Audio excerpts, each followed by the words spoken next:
The Committee on Homeland Security will come to order.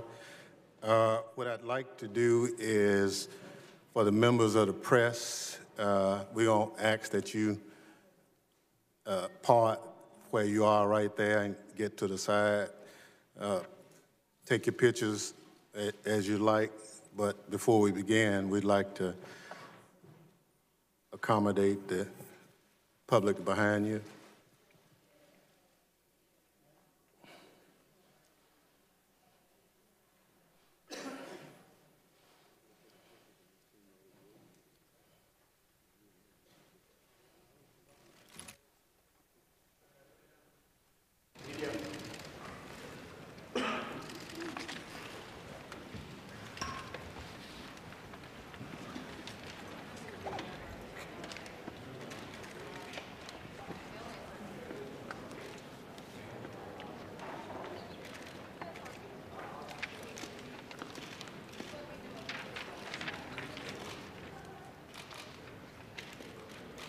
Okay, those press folk who are where you are, we're going to ask that you get to the side.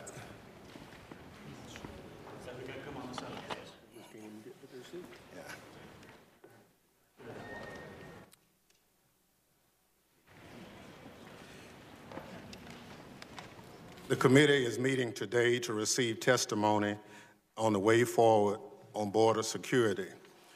Before I begin, I want to express my condolences to those who lost loved ones in the devastating storms in the Southeast on Sunday. At least 23 people lost their lives and still more were injured in Lee County, Alabama, the ranking member's district. I'd like to speak for the members of the committee and say that our thoughts and prayers are with you and all your constituents at this difficult time. In addition, I'd like to express our sympathies to Congressman Katko in the loss of his father last week. A lot of us have been there. It's a difficult time, but know that we're all in support of you. Turning to today's hearing, I note it was been nearly a year since the Secretary of Homeland Security testified before this committee, as well as a number of members of this committee are meeting you for the first time. A great deal has happened in that time. The Department of Homeland Security separated thousands of children from their parents at the border. 2 small children died in the department's custody. The president shut down the federal government over demands for more taxpayer money for a border wall. And most recently, the president declared a non-existent emergency at the border because Congress would not capitulate to his funding demands. Clearly, oversight of the Trump administration's border policy is long overdue. Oh, excuse me.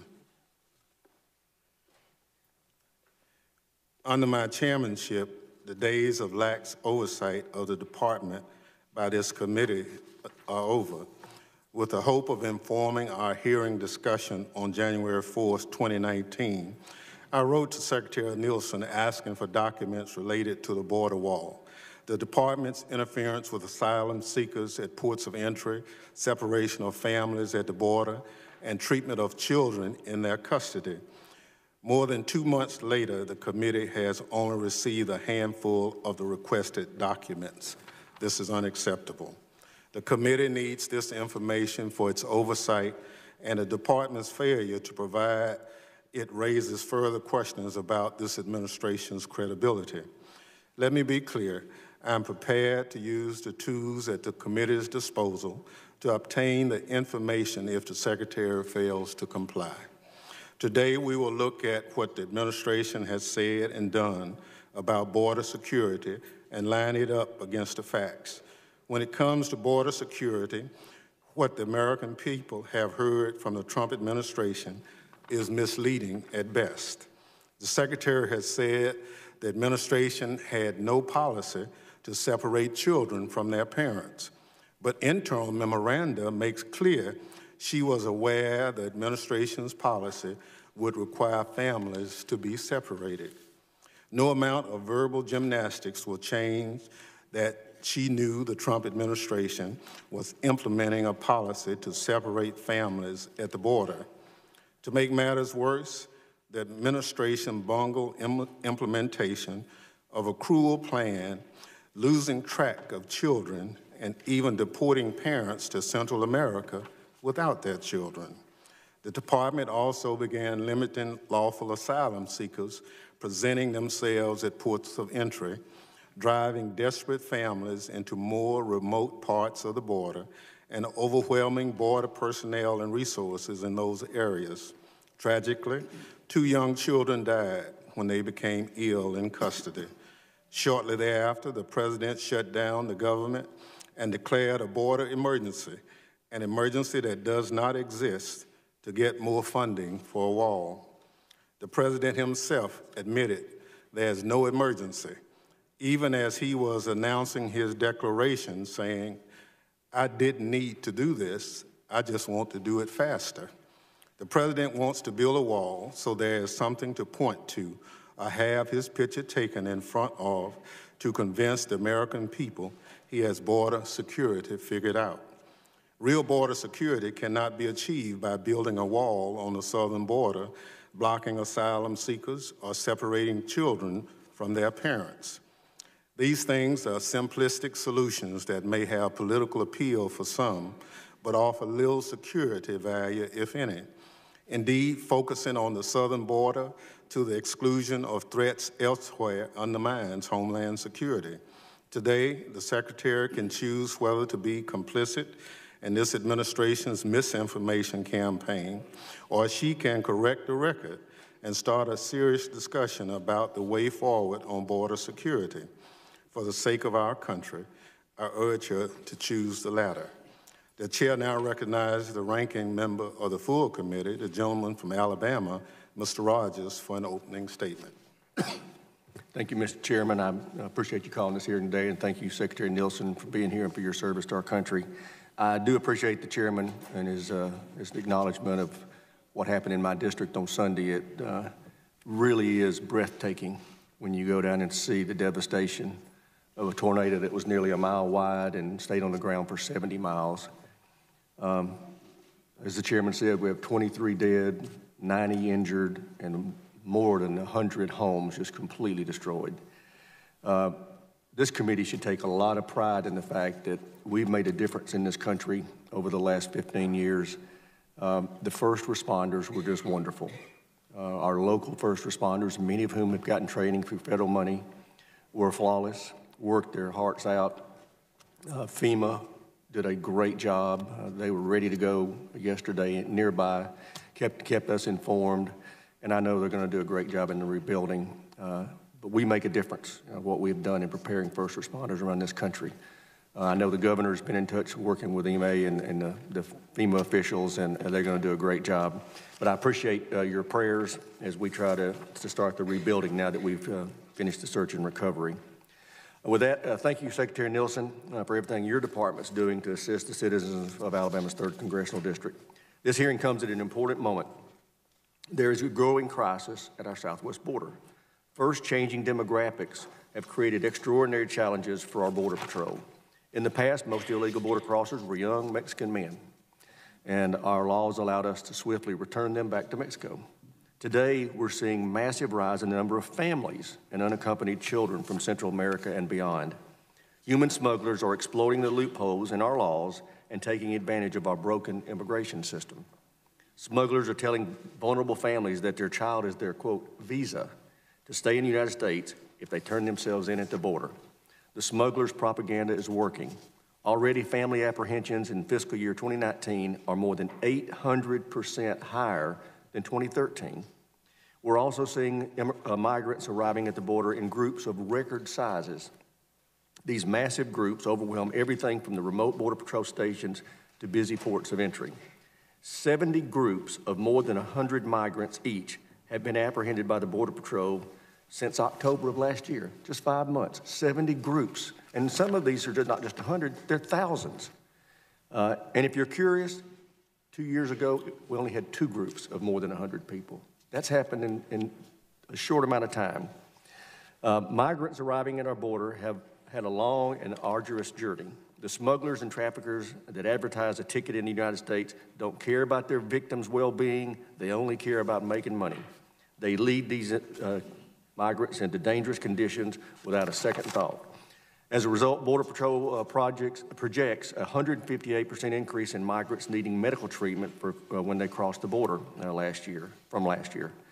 These changing migrant flows place men and women of CBP and Border Patrol in a perilous situation. Our officers are now in search and rescue teams, paramedics are having to serve as rescue teams, paramedics, and family counselors to groups of over 100 strangers at a single time. Gangs and drug cartels are taking advantage of our porous border to bring hundreds of thousands of pounds of drugs into our country. In fiscal year 2018, CBP seized 895,000 pounds of drugs at the border. That includes approximately 2,100 pounds of fentanyl. To put that in perspective, just 2 milligrams of fentanyl are a fatal dose to a person according to the DEA. 2,135 pounds of fentanyl represents a lethal dose for 484 million people, more than the entire population of our country. That equals, if that isn't an emergency, I don't know what is. And contrary to what some say, CBP actually seizes more pounds of drugs between ports of entry than at ports of entry. Since FY 2012, CBP has seized more than 11 million pounds of drugs between ports of entry compared to only 4 million pounds at ports of entry. Mr. Chairman, we have to stop the flow of illegal immigrants and community-destroying drugs across our southwest border.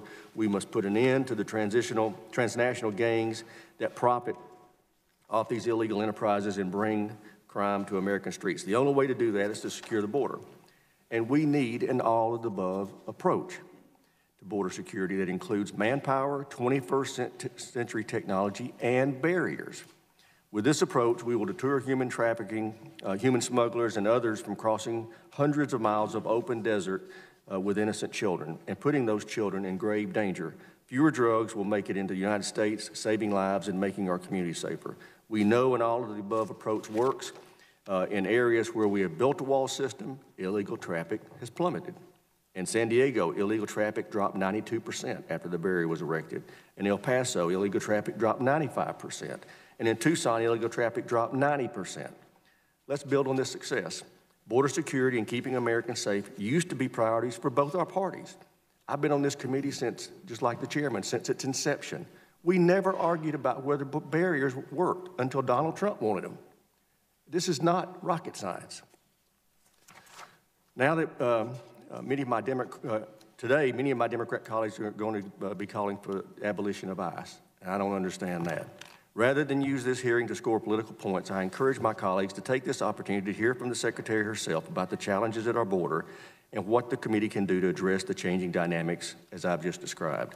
I welcome the Secretary's testimony and the excellent work she's been doing for our committee, and I thank the Chairman for the time and yield back. Thank you very much. Other members of the committee are reminded that under the committee rules, opening statements may be submitted for the record. The chair also wishes to remind members of the committee and members of the audience that Rule 10A prohibits breaches of committee decorum and allows the chair to respond accordingly. With that, let me introduce our witness today. Secretary Kirstjen Nielsen has been the Secretary of Homeland Security since December 2017 and was last before the committee in April of 2018.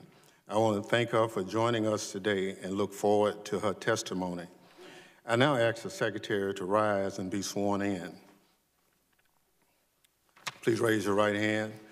Do you swear or affirm under penalty of perjury that the testimony you're about to give is true and correct to the best of your knowledge, information, and beliefs, so help you God?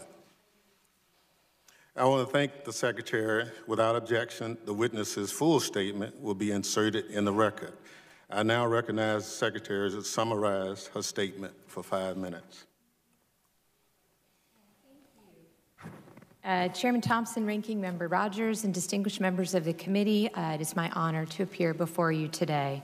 Before I begin, I want to note that our department has many missions. Our people work tirelessly every day, around the clock, to to strengthen the safety and security of the American people against terrorists, transnational criminal organizations, hackers, rogue nation states, natural disasters, and more. I want to applaud them always for their extraordinary vigilance in protecting us all from persistent and emerging threats. But today I want to focus on one core mission in particular, our duty to secure our borders. This is one of the highest priorities of our president, this administration, and my department. Indeed, it is among the most fundamental responsibilities of any sovereign nation.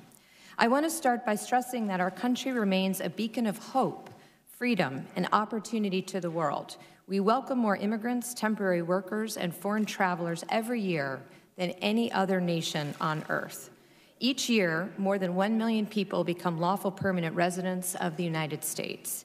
Legal immigration has been a bedrock of this country. We want to strengthen legal immigration and welcome more individuals through a merit-based system that enhances our economic vitality and the vibrancy of our diverse nation. We also will continue to uphold our humanitarian ideals. But illegal immigration is simply spiraling out of control and threatening public safety and national security. We face a crisis, a real, serious, and sustained crisis at our borders. We have tens of thousands of illegal aliens arriving at our doorstep every month. We have drugs, criminals, and violence spilling into our country every week. And we have smugglers and traffickers profiting from human misery every single day by exploiting people who are seeking a better life, deceiving them about our laws, and fueling everything from sexual slavery to child exploitation to the smuggling of illicit goods. Make no mistake, this chain of human misery is getting worse. Yesterday, we announced that the numbers of apprehension at our southern border have spiked again, substantially. Since late last year, we have been seeing 50,000 to 60,000 migrants arrive at our southern border each month. But in February, we saw a 30% jump over the previous month, with agents apprehending or encountering nearly 75,000 aliens. This is an 80% increase over the same time last year. And I can report today that CBP is forecasting the problem will get even worse this spring as the weather warms up.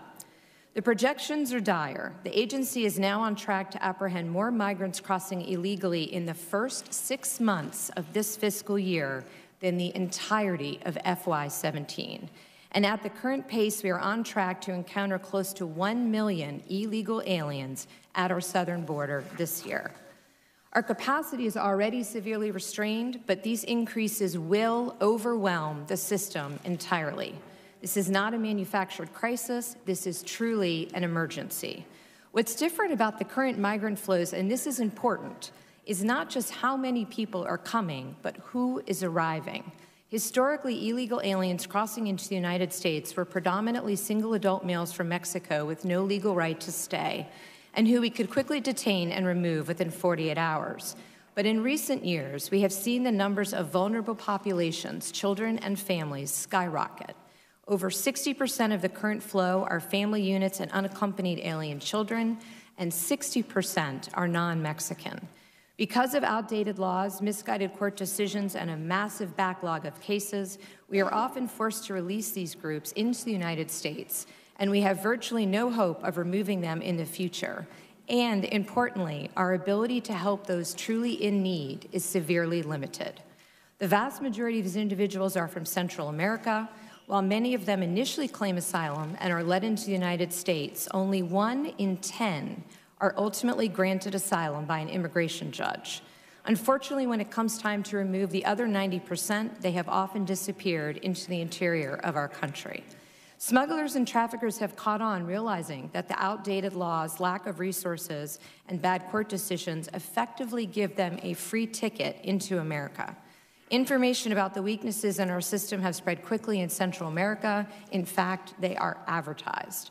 And our booming economy under President Trump has made the dangerous journey even more attractive to migrants. As a result, the flow of families and children has become a flood. In the past 5 years, we have seen a 620% increase in families, or those posing as families, apprehended at the border. This last fiscal year was the highest on record. And of great concern to me is that the children are being used as pawns to get into our country. We have encountered recycling rings where innocent young people are used multiple times to help aliens gain illegal entry. As a nation, we simply cannot stand for this. We must fix the system. Today's migrant flows have created a humanitarian catastrophe. In one study, more than 30% of women reported sexual assault along the way, and 70% of all migrants reported experiencing violence. Smugglers and traffickers are forcing migrants into inhumane conditions, demanding extraordinary sums of money and putting their lives in danger. And vulnerable populations, especially children, are coming into DHS sicker than ever before. This is also a public safety and national security crisis. TCOs are using the situation to line their pockets, fueling a rise in other illegal activity and the spread of violent crime into our country. Gang members are smuggling new recruits into the United States, with CBP recording a 50% spike over the last fiscal year of the number of gang members apprehended at the southern border alone. And DHS personnel are grappling daily with the movement of drugs, illicit goods, and unknown threat actors coming across the borders. So what are we doing about this? At the President's direction, we are confronting it head-on in many ways. Let me try to quickly summarize. We've championed a border wall system, which includes infrastructure, technology, and additional personnel. We've implemented virtually every measure within our authority to end catch and release, to keep aliens with no legal right to stay from being released into our country. We've worked with the Pentagon to deploy troops to the southern border, which has helped us achieve tens of thousands of apprehensions and turnbacks of illegal aliens. We've dramatically increased referrals for prosecutions of single adults illegally crossing the border from 12% at the start of the administration to nearly 50% today. We have worked tirelessly with the Northern Triangle countries. I myself can attest to the many trips that I've made and the conversations and negotiations I've had to deal with the root causes of migration and to address the challenges at the source. I talk to my counterparts in Central America almost weekly. I travel down there regularly, and this month I'm happy to report that we expect to sign a historic regional compact, the first ever, with those countries to counter irregular migration, human smuggling, trafficking, and the formation of caravans. This is something I've been pursuing for years, and it will have a real effect on this crisis. We've stepped up efforts to protect women and children from being abused, kidnapped, sexually assaulted, and exploited upon the dangerous journey, and we're doing more to dismantle TCOs, including through concerted interagency action and deeper foreign partnerships.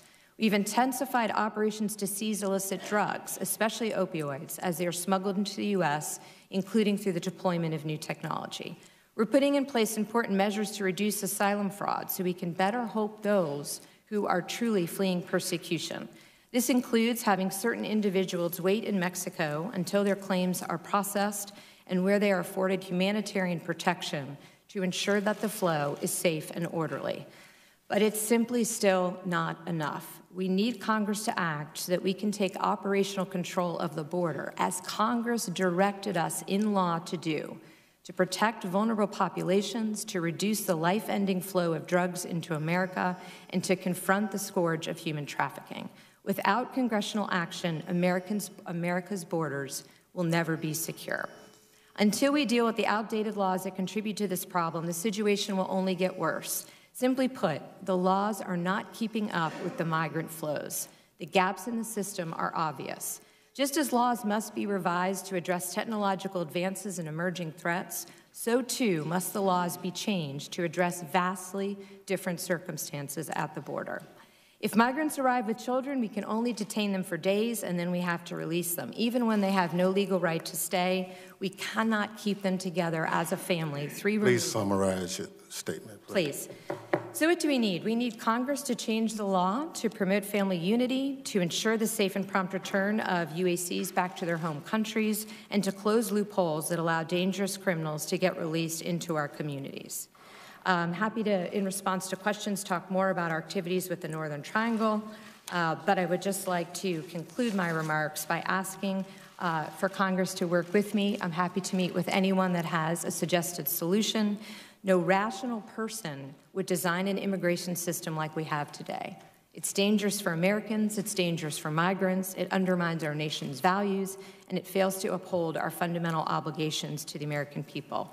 Although we may disagree on solutions, I hope there can be a consensus that the current system isn't working and that this is an emergency we must address together. I look forward to your questions. Thank you, Chairman. Thank you very much. We allowed you to go over because some people need to hear you for the first time. I greatly appreciate that, sir. So, and thank you. As I said in my opening statements, Madam Secretary, we've sent requests for a number of information to you, and we've not gotten the information back. Can you commit to this committee to get that information back? Apologies. Yes, sir. And it's in detail. It's not where it needs to be. So I want to encourage you there. Asylum seekers. A lot of us have had an opportunity to talk to a number of people involved. Can you tell the committee why asylum seekers are being turned around contrary to law? Sir, all asylum seekers have the opportunity to present their case.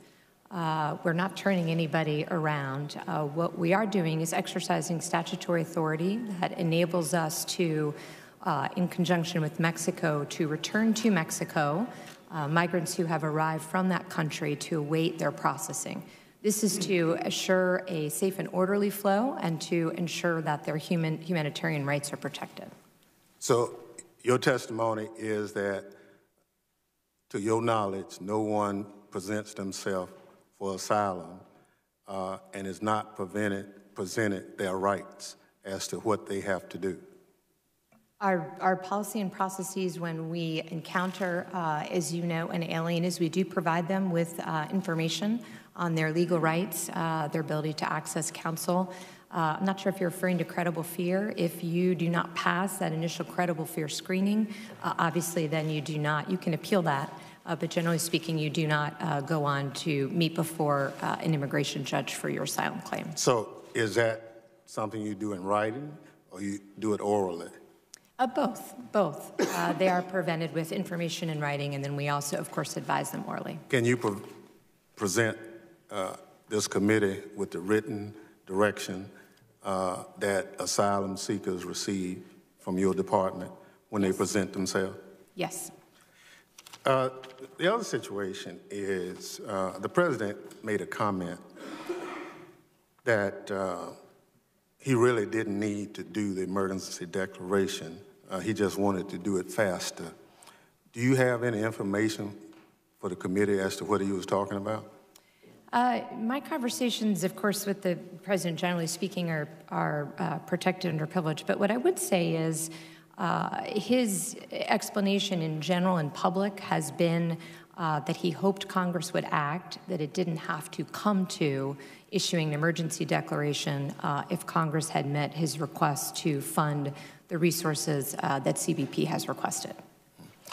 To your knowledge, are you aware of family members who've been separated from their children and deported back to a country without their children? Yes, sir. Can you provide this committee with a list of those individuals? I'm happy to do that with the one caveat that, as you know, that's part of ongoing litigation in Miss L, and as long as there's no privacy concerns from the court, of course, we're happy to provide that. A lot of the information is in the Miss L court with respect to each migrant. I would also just note that, consistent with longstanding practice in the law, before we deport any alien after they have gone through the process and receive a final order of removal, we do ask them if they would like to take their children with them.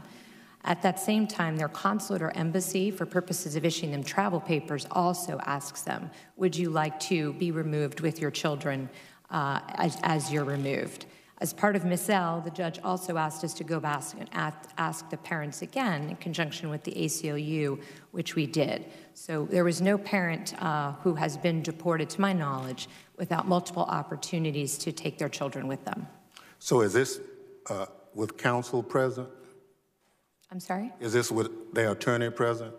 I can't speak to every case with that, sir. So they what's have the right to a counsel, as you know, but the United States government does not pay for that pursuant to the law.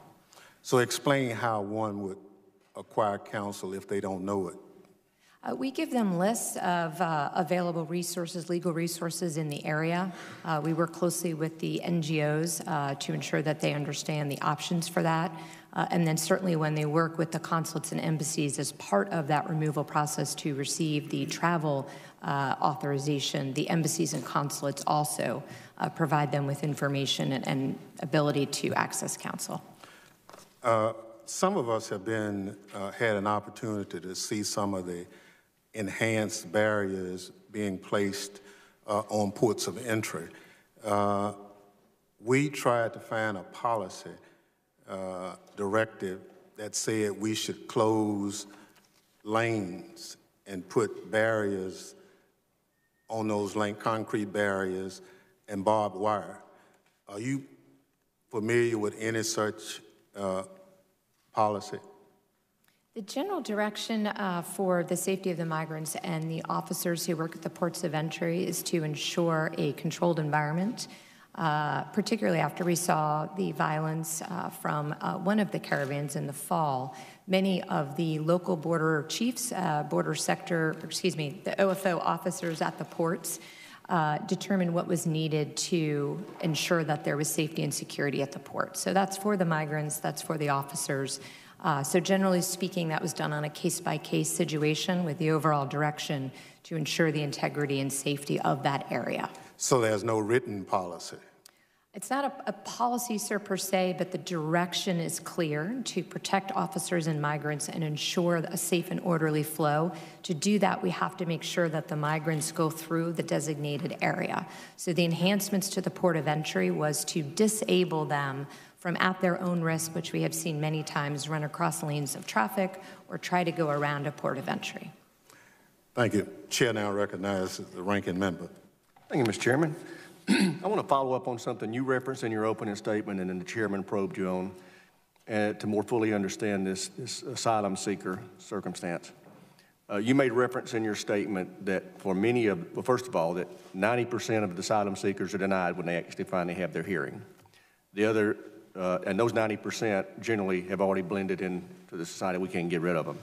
If we know only 10% are going to be improved based on history, I don't understand why we're letting people in while they wait on their hearing.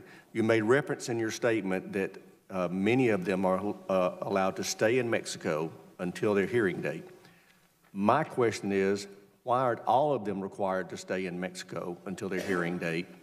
So that way we can monitor them while they're here for their hearing, and if they're approved, they stay. If they can't, they go back to Mexico. Is that because of some statutory reason, or why? It's actually more based around, we're trying to do this in a very reasoned way. So we are expanding that program across the border. We work and notify the Mexicans as we do that. You have seen statements made by their secretary, their equivalent to Secretary Pompeo and my equivalent, that they are determined to protect the humanitarian rights. So we do it in conjunction with them as we expand the program. We're doing it in a very systematic way. But the goal is to expand that across the border. So you are trying to get to the point to where yes, only people can get in for their hearing at the time of their hearing? Yes. Excellent. What can we help you with to make that happen more rapidly? So we have all of the authority we need from the underlying INA statute. What we are looking for is additional requests, if any, that we need to come back to you with. This requires some new things. For example, transportation from the ports to the courts. So when we have the court date, we will go back to the port to pick up the migrant, take he or she to the court. That is not a transportation need we've had in the past. So that's just one example, but we are looking through to see if we can fund those as we expand the program with our current resources. If not, we would come back with a request. My understanding is that the Mexican government has made available asylum to all asylum seekers who have been coming from south of Mexico into the country trying to get to the United States. Is that accurate? My understanding is they have offered both asylum to the vast majority, if not all, of the migrants, but they have also offered work permits. So if somebody is fleeing Venezuela or Honduras because of their concerns over safety, and they get into Mexico, by the time they get to Mexico's northern border to come into our country, there is no danger to them in their safety.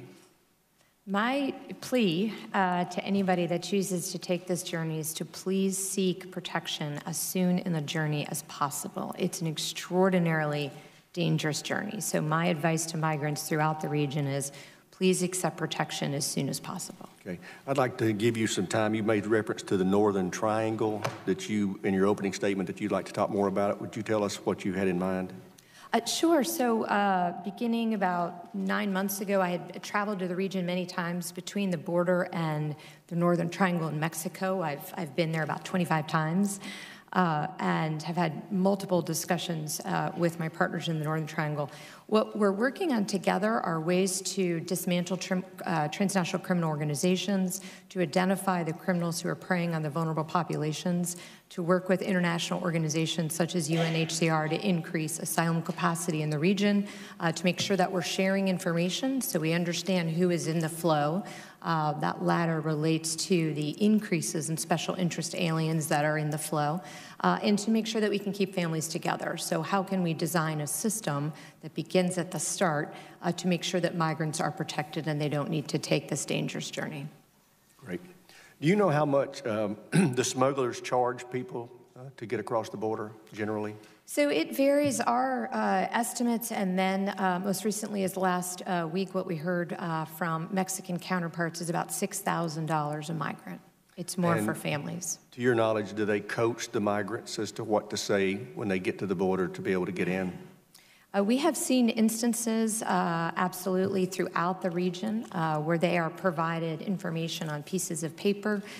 There's also advertisements through social media. There's a WhatsApp conversation particular to this to give them, if you will, specific words to claim credible fear once they reach our border. Great. Thank you. My time's expired. I appreciate your service. Thank you, Chair. Now recognize the young lady from Texas, Ms. Jackson Lee. Let me thank the chairman and the ranking member for holding this hearing and the chairman's leadership on these issues. Madam Secretary, let me thank you for your service. Over the past couple of months, I'm very proud of the members of this committee, particularly my colleagues on the Democratic side who almost everyone have been to the border because of their desire to be proficient and efficient on making the right decisions. And so my knowledge of this committee has been that every single Secretary of Homeland Security I've had a terrific working relationship with, regardless of the presidential politics or party, because our commitment here is to secure the nation. I believe if a horrific tragedy happens again, it is this committee and that in the Senate that will be looked to by the American people to devise the right approach. Do you believe that you, as Secretary of Homeland Security, have the independence of the White House to make the right decisions? Can you independently make a decision in contrary to the President of the United States on behalf of the American people for what is best for them? Ma'am, what I can tell you is I take my oath with utmost extreme importance. I always do my best. Is that your oath to the American people, your oath to the President of the United States? No, ma'am. The oath, as you know, is to the Constitution and the people of the right. And in that vein, do you have the ability to make independent determinations? I do what I believe is best for the men and women of DHS in this country. And have you advised the President on his emergency declaration? Have you given him the grounds for this emergency declaration in the context of what emergency means? What I have done is I've given him all the facts from the men and women working at the border, many of whom I know you all have met with, and thank you for that. So what I do is I give him the operational reality. Here's what we're facing, here's what we're seeing, here are the facts. By my read of it, it is an emergency, it is a dual crisis. That's the information I provide. Well, if there's any data that you have given him in particular, I'm going to request that it be made available to this committee, whether in the classified sections or not, in writing. and if there have been any memos that you've directed to the President that would have given him the basis of calling for, in my opinion, a false emergency declaration. I will not judge your data. If you're giving facts, then I would like that to be submitted to this committee. Let me... Ma'am, if I could, I would be remiss if I didn't say much of the information that I give in private to the President, of course, is covered under confidentiality privileges. We're happy to give you any information that we work on from the operators. We're very transparent. Most of that information, as you know, is published on our website. Happy to give you that, but I would not be able to speak to any particular conversation I had with the President. Well, I will not dwell on that. I will leave this to the chairman of the full committee on the question of confidentiality. I think members of Congress are due classified information, and there's a question of confidentiality or privilege. I'm not sure what you're exerting here, but I would offer that... It's not mine to exert or right. waive. So I would say that I would want the material that you had provided to the President of the United States to make his decision. Let me ask you, do you have a census of all of the children that are being detained in the various facilities, both the ones at the border and others that are in partnership with HHS? Do you know how many young people are detained? Yes, ma'am. I don't have that number in front of me. We have all of the numbers. Would you provide that for me? Yes. The next question is, what is the pathway of reuniting those children detained? My number is about 12,000 plus. What is the pathway for reuniting those children presently existing in detention centers who have been there for 1 year, 2 years, 3 years plus? The best data that we have is the data that's been approved from the Miss L case, and I believe you all have access to that. I don't want to take up time unless you'd like me to in reading it, but it walks through how many children remain in the custody. But can you give me a number for the record? Yeah, so there's, sure. It breaks down of the original 2,816 that the court identified, 207,35 have been discharged. Right, but I'm asking you for those that are in the partnership between Homeland Security and HHS. You have centers around the nation, some run by Southwest Keys, upwards of 12,000 children. Have you tried to reunite them with some guardian or family member? Yes, so HHS, as you know, under TVPRA is required to find a sponsor for the child. That's what they do, so that is part of That is a program that I designed, and I believe that it should be in cooperation, and I'm going to ask you on the record, not to give the answer now, but I need to know the numbers and how many are being reunited, because ICE is represented that they are stopping those families from being reunited. ICE is not stopping families from being represented. There are three... Reunited. There are three instances in longstanding practice which CBP, not ICE, encounters a family unit presenting as a family unit where separation may be necessary. The first one is if the adult accompanying that child is not a parent or legal guardian. The second, if there is a risk to the child. And the third is if the parent otherwise needs to go to a custodial prosecutorial setting. Longstanding process.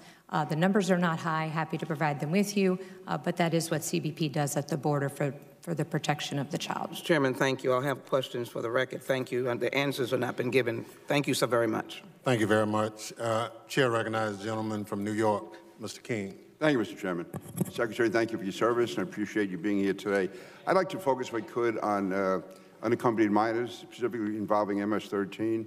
My district, unfortunately, is probably the epicenter of MS-13. We had a series of 25 murders within 18 months from the fall of 2015 to the spring of 2017. I think almost all the victims were immigrants, documented and undocumented. So it was a slaughter within the immigrant community. What we found was that many of those murders were carried out by unaccompanied minors. I think in the most recent series of indictments, of the 11 indicted for murders, 7 of them had come across as unaccompanied minors. And let me commend your department and others. Since April of 2017, there have been no murders. There were 25 in the previous 18 months, none in Suffolk County since then, and I commend you for that. HSI has done an outstanding job. FBI, Justice Department, working in conjunction with the Suffolk and Nassau County Police, so I thank you for that. But what was found at the time was that these minors coming across, a number of them were actually sent by MS-13, or if they weren't sent by MS-13, the families that volunteered to take them in from HHS were either supporters of MS-13 or had relatives back in Central America whose lives are being threatened if they do not take them in, and then they went into the schools, and in certain schools, there are actually areas of the school that were taken over by MS-13 young people. And again, as I said, a large number of those murders were carried out by MS-13. What the police said at the time was they were concerned that there was no vetting when these unaccompanied minors, I know they get turned over to HHS, so this is maybe more of an HHS issue than yours, but again, as to whether or not they had any MS-13 connections, nor was there any vetting of the families who were volunteering to take them, nor were the local police notified when these unaccompanied minors were coming into these school districts. And the school district had no choice but to take them. So I ask you now, is there increased vetting as to knowing whether or not these unaccompanied minors have any MS-13 connections, whether or not the families volunteering to take them have MS-13 connections, and are local law enforcement notified when these unaccompanied minors come into their districts? Thank you. Let me take them bite sizes. Yeah. We do now do background checks. One of the things I was very concerned about when I came in as secretary is that we were not doing enough to protect children, to ensure that the adult coming to pick them up out of HHS care did not pose them a threat. And certainly one of the threats that could be posed would be if that adult was part of MS-13. We now do background checks. HHS uses the information on that background check to determine the suitability of the sponsor before they release the child. I'm not aware, and I'm happy to get back to you for the record, I'm not aware if HHS consistently tells communities where UACs are placed and if there is a concern that the UAC might have gang ties. I'm not aware of that, but I'm happy to get you that information from HHS. On the front end, when we encounter UACs, certainly if we believe they are a risk in any way, the brief time that we have them before we transfer them to HHS, we will separate them out from the other population of children for the safety of the other children. But other than that, we do not have a systematic way to ask UACs or look into their background while they're in our custody. Do you feel there's enough cooperation between DHS and HHS? We do work very closely together day to day. We share the modeling, the projections, what children are coming in, what children they're releasing. It does, in my opinion, need to be a bit stronger with respect to ensuring that the sponsors do not pose a threat. Okay. Thank you, Secretary. And again, thank you for your efforts. It's been, again, that drop-off of murders has been phenomenal, from 25 to 0. So thank you very much. Thank you. Chair now recognizes the gentleman from Rhode Island, Mr. Langevin. Thank you, Mr. Chairman. Madam Secretary, welcome. Thank you for being here today. Let me establish from the outset that we all want stronger border security. The question is, what is the most efficacious way of getting us there, and not creating a solution that fills a political promise, but doesn't really achieve strong border security.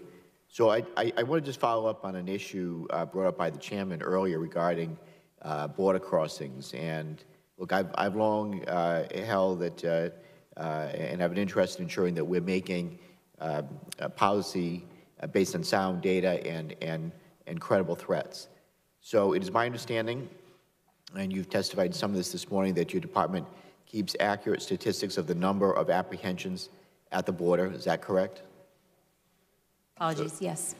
And these statistics are compiled annually by U.S. Customs and Border Protection and published publicly on its website. That's correct? Yes, we actually compile them monthly and publish them, but yes. And according to this report, so the number of apprehensions at the border in 2000 was 1.6 million. Does that sound right? It was over 1 million, yes, sir. Okay. And these statistics show that in 2018, the number of apprehensions had fallen to just under 400,000. That's a drop of 75%. Is that right? Yes, sounds about right. Okay. So I have a chart that I'd like to display that shows the change in apprehensions. So now I want to ask you about what the president had said about border apprehensions. While touring the South Texas border on January 10th, the president stated of the Border Patrol There were never so many apprehensions ever in our history. So, Secretary Nielsen, what the President said was not accurate, was it? I apologize, I don't know the full context of that. What I can tell you is we have encountered more family units per month than ever in history. No, I just want to know what the President said, is it accurate or not? I just don't know the context of his statement, sir. If he was talking about family units in a particular sector, no, I'm talking about the number. We went from 1.6 million in 2000 apprehensions and 400,000 in 2018. The President said that there were never so many apprehensions at the border in our history up until now. Is that accurate? Was the President accurate? Again, it depends on the context because it depends on the type of migrant, sir. Okay, it's either the 400,000 figure is either accurate or it's not. If it's accurate, then the President was not accurate. Is that correct? Again, we've had monumental high numbers in some areas of the border. Mr. Chairman, I'm just trying to get a yes or no. Sir, I just don't know the context of his statement. Okay. So I'm trying to give you my most accurate testimony. What I can tell you is that in some places we have had record months of families. In some areas we have had record numbers of apprehensions. Okay. Well, the gentleman, yeah, I think he's asking for the total number, not a selected category. The total number, we are on track for this year for 900,000 apprehensions at the border. But that wasn't the question. Okay. Is the President misleading the American people? Is he accurate in what he's saying? It's the largest amount of detentions, or is it not, apprehensions at the border? In some categories, we have had record-breaking apprehensions. Okay. Well, the President's claim, in the way I read it, is misled the American people. It gave the public fundamentally flawed factual information on a key border question. Did you take any steps to correct the information when the President stated what he did? We provide information that we gather from CBP and all of our components for that matter. We provide them as a matter of course to the White House, and we try to put those numbers in context. Well, Madam Secretary, the reason I ask these questions is they really go directly to the heart of the rationale for the President's emergency declaration. The President has been telling the public that there's an emergency at the border because crossings and apprehensions are at record high levels. But as you really have conceded yourself in the testimony, the facts are exactly the opposite when you're looking at the actual number. Apprehensions today are substantially smaller than they were 20 years ago. So my time is expired, but it is inaccurate. It's deceitful, I believe, to be inflating numbers or making statements that are not accurate. The President is just wrong. Chairman, would you mind if I just responded briefly? What I would say, sir, if the larger question is about the emergency, unfortunately, what we're seeing is a very different situation. So it's not just the number. It's the abuse of the migrants along the way. It's the sexual abuse. It's the violence. It's the new phenomena that we see of large groups coming, which the system was not prepared to care for. Many of our facilities were made for maybe 100 people a day. We're seeing 1,800 family units in a given sector on a given day. So when you put all of the facts together, the problem is not just the vastly increasing numbers, and again, we jumped another 30% from last month, but it's the type of migrant that our system is not set up to protect. Originally, it was single adults from Mexico. Now it's mostly Central Americans, and the vast majority are vulnerable populations, which are families and children. All of that together is a crisis because the system is not built for that type of flow.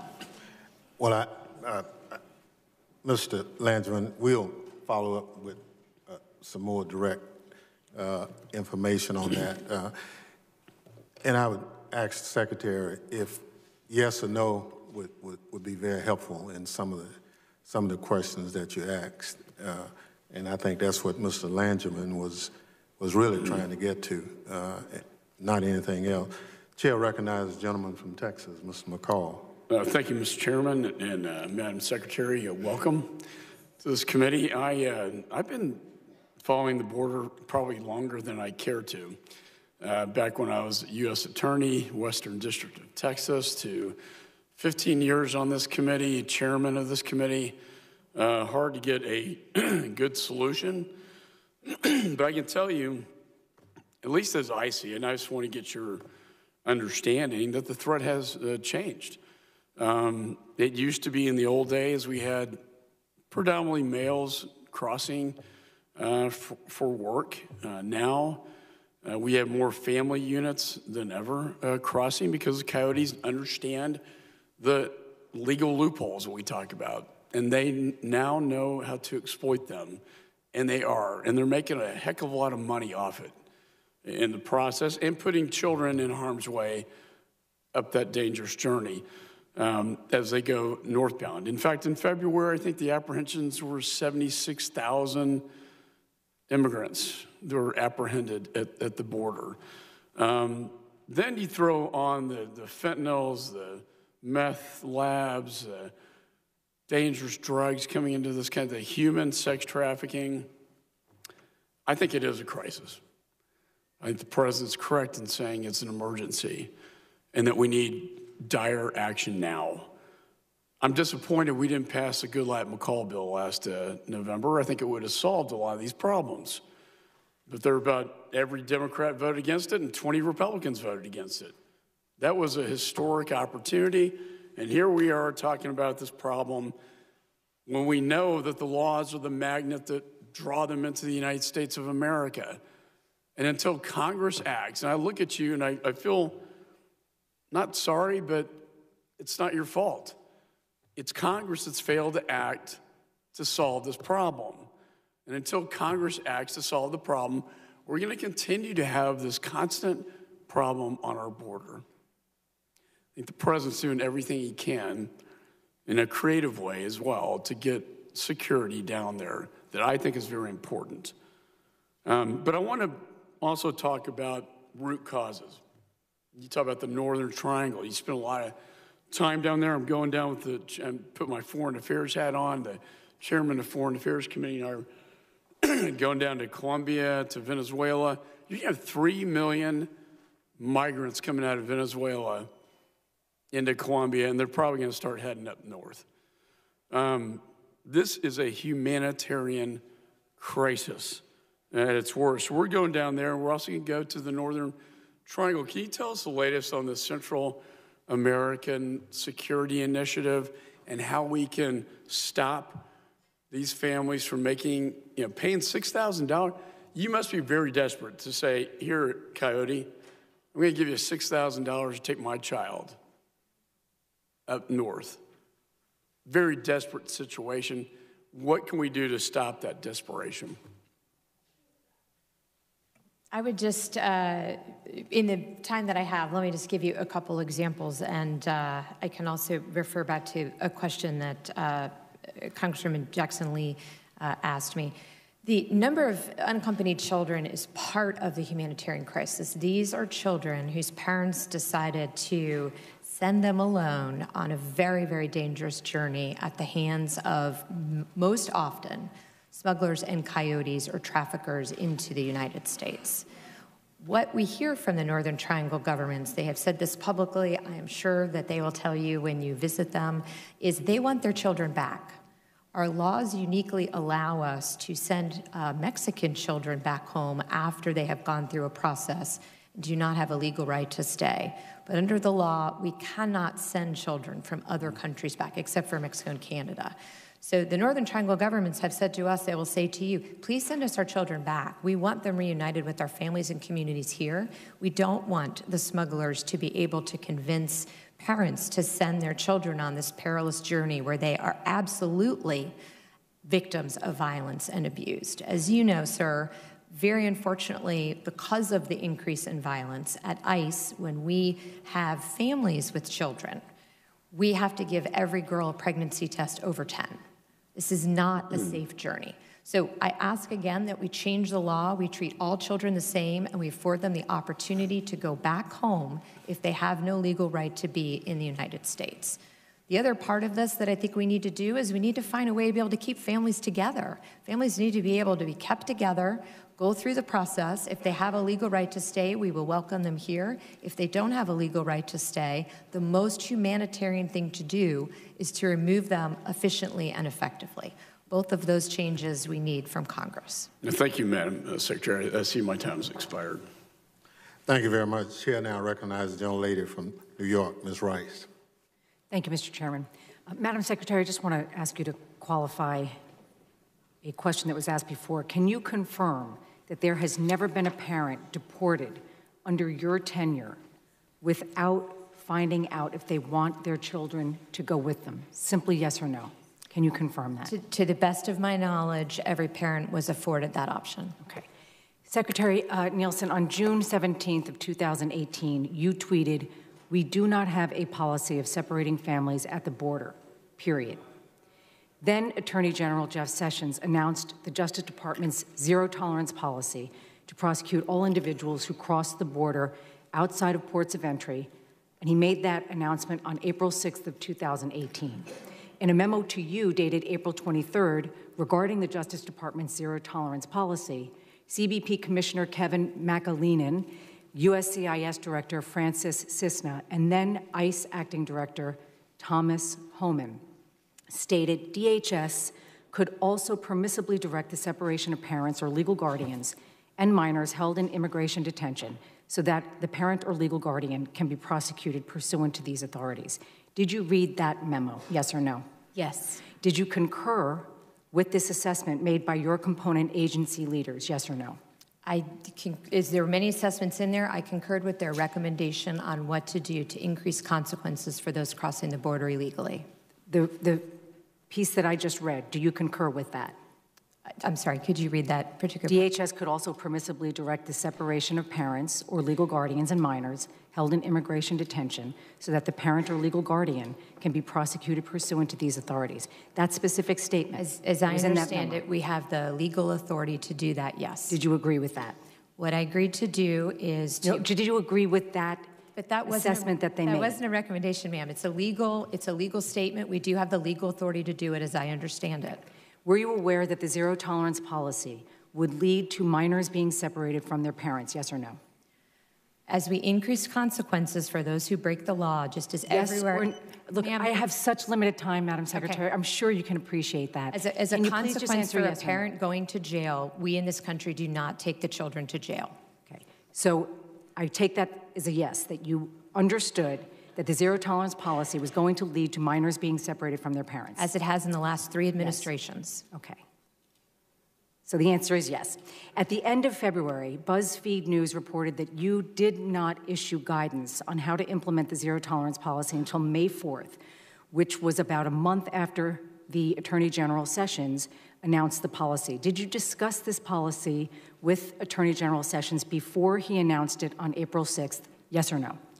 This was an ongoing discussion. No, yes or no. Did you discuss the zero-tolerance policy with the then Attorney General Sessions before he made the announcement on April 6th, yes or no? At some time before the announcement, we had the conversation. I did not know he was making that announcement that day. But you knew, you had a conversation with him about the zero-tolerance policy, yes or no? Yes. Zero tolerance means prosecuting those who break the law. Yes, we as law enforcement agencies talk about prosecuting those who break the law. So then why did you wait until May 4th to issue implementation guidelines?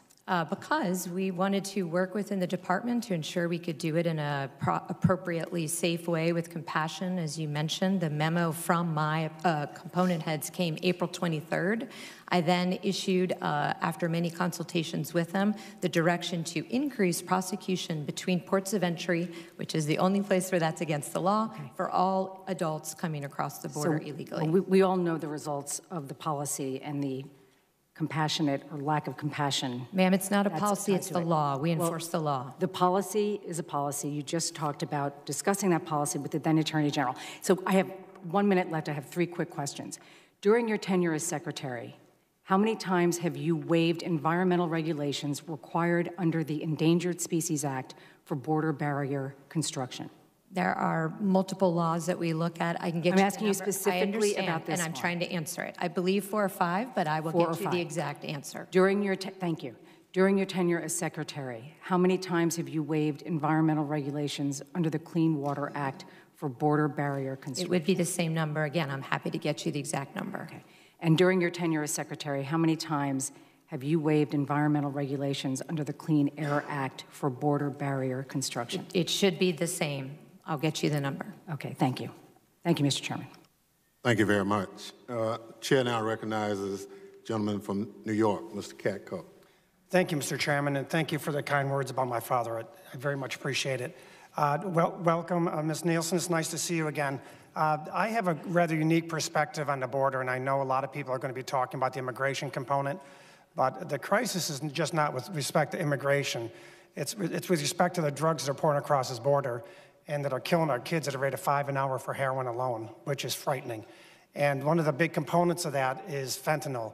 And just a tiny amount of fentanyl is what's proving fatal in most of the heroin overdoses now because the fentanyl is being mixed with the heroin. Can you tell me if there's been any significant seizures of fentanyl at the border recently? At the border, yes. In the interior as well. ICE, overall interdicted enough fentanyl last year to kill every American twice over. That's frightening. Substantial amounts of fentanyl. So, and that's enough to kill every single American? Twice, yes, sir. It's amazing. Now, when I was on the border, I was a federal prosecutor in El Paso, Texas, and I was charged with going after cartel-level drug traffickers. And we could literally get on the roof of the U.S. Attorney's Office in El Paso with binoculars and see one of the cartel members' houses across the border in Juarez. So, and I'm intimately familiar, based on the prosecutions I did there, about their patterns and practices. And I know that they use oftentimes the same smuggling routes for drugs that they use those for human traffickers as well. But I also know that when you beef up security and you beef up scrutiny at the ports of entry, at least back when I was there in the mid-90s, that they often just simply went around and avoided the ports of entry. Can you tell me, is that still holding true today, where if you put a pressure point in one place, they find the other holes in the border and go across there? Yes, sir, that is still true. Okay. So with respect to that, is it important, isn't it fair to say it's important that if you increase the scrutiny at the ports of entry, which is absolutely critical, that you also need to beef up the other parts of the border with barriers where necessary and sensors and all the other things? It's not an either or. That's exactly right. Yeah. That's my point. Yes. Okay. So I think it's incumbent when we have this discussion to understand that we all agree on both sides of the aisle that beefing up the ports of entry and the security and using the highest technologies we can there is critically important. I was always amazed at the ingenuity of the drug traffickers in secreting the drugs and humans in vehicles coming into the ports of entry. So we got to do that. But as soon as you do that, they're going to go out to the areas where the weak points are. Can you tell me where some of the weak points are now that need barriers? Sure, particularly in the Rio Grande Valley, which is one of the areas that we will focus on with the new border funding. El Paso is a particular area where we see increased flow, particularly with the number of families. It's well over 1,000% increase in families traveling through that particular area. And of course, when I say El Paso, as you know, I mean the sector. El Paso sector, I understand. Yes, sir, through the ports of entry. So those are the two main areas. As you know, we have a border security improvement plan that we provide, that we update each year, and we go in a risk-based way as to where those smuggling routes and violence are. Now, the barrier that's being contemplated, that's been a subject of much consternation over the last several months, it's not for the entire southern border, is it? No, sir. And how much are we really talking about? How many more additional miles of barrier are we talking about? At 700, a little more than 700. And is it fair to say that up until this administration, it's been a pretty bipartisan agreement that barriers are needed at certain points along the border? Yes, sir. Okay. I want to switch gears, if I may, just for a moment. With respect to cybersecurity, which I'm the ranking member of that subcommittee right now, there's a bill that we're going to be submitting next week that suggests and asks that a cybersecurity and infrastructure advisory committee be created, similar to what we did with TSA and the ASAC committee. Are you familiar at all with that bill, and do you think that an advisory committee is necessary? So we're happy to work with you on that. We do have a critical infrastructure advisory council already, but we have been looking into whether we need something that can focus more specifically on cyber because it is a unique expertise, as you well know. So we're happy to continue to have our staff work with you on technical assistance on that. Right, and it's fair to say that cybersecurity is probably one of the biggest threats to our country right now overall, and so the more we can have information flowing going back and forth between the stakeholders and Homeland Security, the better it's going to be. Yes, sir. I know it's not the particular topic today, but I will just say, as I have said before, the threat to cybersecurity is blinking red. It is absolutely one of, if not the highest threat that we've faced in the homeland. Thank you, Ms. Nielsen. I'll yield back, Mr. Chairman. Thank you. Chair now recognizes the gentleman from California, Mr. Correa. Thank you, Mr. Chairman, and thank you for holding this most important hearing. And Secretary Nielsen, thank you very much for being here as well, ma'am. I just wanted to very quickly follow up with some of the comments made from my learned colleague from New York, Mr. Katko. Ma'am, would you say, as you continue to squeeze the southern border, are we going to look, there's so much money in drugs now. Yes, sir. You just came back from the Northern Triangle, and you know that's causing all kinds of problems, is our U.S. dollars corrupting those systems in Central America. So as you continue to squeeze the southern border, would you say our seaports are also going to be susceptible as being areas of smuggling, and possibly the northern border, the Canadian border? Would you say that is also a place that could be used, if not now, but in the very near future, by smugglers to bring in drugs? We do it all based on risk, but yes, sir, criminals will find a way, unfortunately, to do whatever their criminal act is. As long as we keep paying for those, unfortunately, those illicit drugs, people are going to find a way. The drug demand is a very large problem, yes, sir. Thank you. I'm going to shift very quickly, ma'am. And last year, Secretary Nielsen, I sent you a letter regarding family separation, dated June 20th, 2018. I've not gotten a response yet from your office that's satisfactory. These are black and white questions. I resubmitted this letter to your Border Patrol Chief, Carla Provost, last week, and I'm going to submit the same letter to you today. And I'm hoping that we can work together to find some answers to these questions on family separations. One of my new assignments is I'm going to be chair of a subcommittee on TSA security, and like everybody else in this committee, we're all concerned about safety, especially terrorist, anti-terrorist activities. And you stated recently that to Congress in fiscal 2017, DHS prevented 3,700 known or suspected terrorists from coming into the U.S.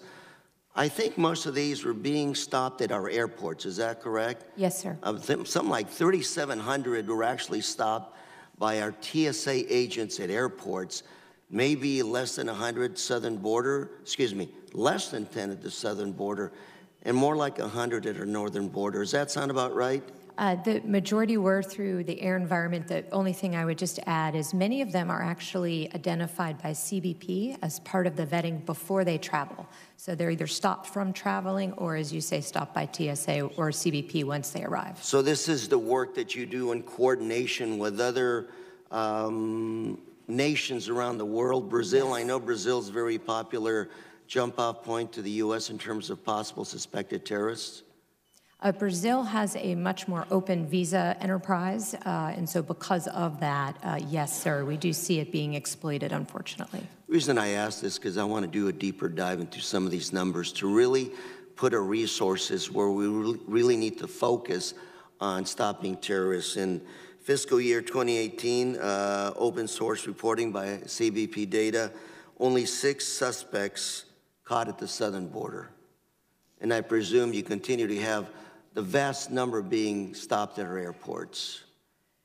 So I can't speak to as you can understand, I can't speak to the particular number of terrorists stopped at the southern border because that is classified, at least not in this setting. Correct, and I will look forward to working with you in a classified setting to address these issues. Would be happy to. Just real quickly for perspective, though, yes. What I would say is, there's another category called special interest aliens, where those who've been identified as individuals who travel or have other aspects that are very similar to a terrorist. We do see increasing numbers of those coming throughout the system. But and let me say, I'm running out of time and want to work with you on these issues. Understood. Again, deeper dive. But our TSA officers, I'm concerned because TSA was put together after 9/11, and they were actually being paid by the airports at that time. And now we find out TSA officers have to be professionals. They have to be well-trained because we see where the challenge is when it comes to stopping terrorists coming into the U.S. So I look forward to working with you and coming up with a package with some of these officers to make sure they're the best of the best. And finally, I wanted to say I was in the Northern Triangle, I think the day or so before you were there. Yes. And I want to hats off to those Northern Triangle countries trying to work with us. I know Honduras, for example, the jump-off point to a couple of those caravans. President of Honduras told us that 90% of that first caravan, those folks had actually been returned to Honduras. Second caravan, about 5,000, 60% had actually been returned, and the rest has actually stayed in Mexico. And what I'm trying to say, if I'd make my factual points, if I had more time, is this is not a border issue. This is a regional refugee challenge. My colleague, Mr. McCall, talked about all the refugees from Venezuela to Colombia, but this is a refugee issue. Mexico, I understand, is holding a lot of those refugees and offering them, in your words, permits to stay, work permits. And I'm hoping we can turn the discussion from building a wall to border security to addressing a refugee crisis in this continent. And the one, if I may, Mr. Chairman, the one word people in Central America kept repeating to me was, folks in Central America want hope. Hope for a better life, a better job, some security. And I hope we can sit down and put the political rhetoric aside and focus on giving these human beings a little bit of hope of staying and building lives. Mr. Chair, I yield. Thank you very much. Chair now recognizes the gentleman from North Carolina, Mr. Walker. Thank you, Mr. Chairman. Thank you, Secretary Nielsen, for being here today. Secretary Nielsen, what is the volume of drugs that is coming through the southern border illegally? I don't have the exact figure at my fingertips, but it's going up, particularly cocaine, methamphetamines, and unfortunately fentanyl. Our numbers show since fiscal year 12 about 15 million pounds seized. Does that sound like that's in the ballpark? It does, but it sounds like it might not include the Coast Guard, which would be a whole 15 other million issue. pounds. Would you say that's a crisis, 15 million pounds? Yes, sir. We talked about fentanyl a little bit earlier. Drugs so powerful that less than 5 pounds can kill over 1 million people. Our numbers show that almost 1,700 pounds in fiscal year 2018. Is that somewhere in the ballpark?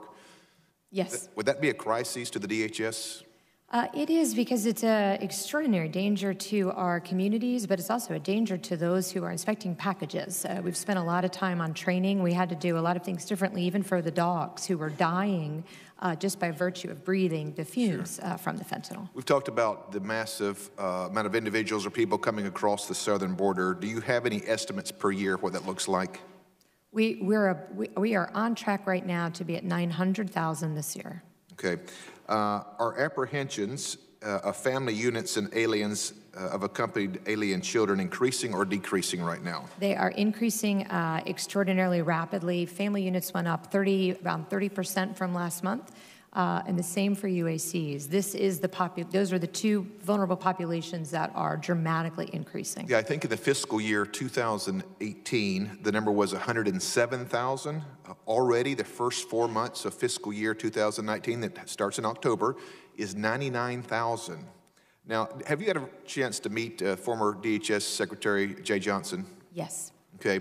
I wonder if he would also consider this a crisis, because since the previous administration, that number has increased 572%. My question, at what point does it become a crisis? Sir, if you ask the men and women of DHS, they would tell you when one migrant dies, when one person is not afforded the opportunity to efficiently claim asylum, they would tell you for a community that has been the victim of violence due to criminals that come in that flow, they would tell you it just takes one. It takes one terrorist, it takes one criminal to ruin a family's lives, and it takes one overdose to kill an American.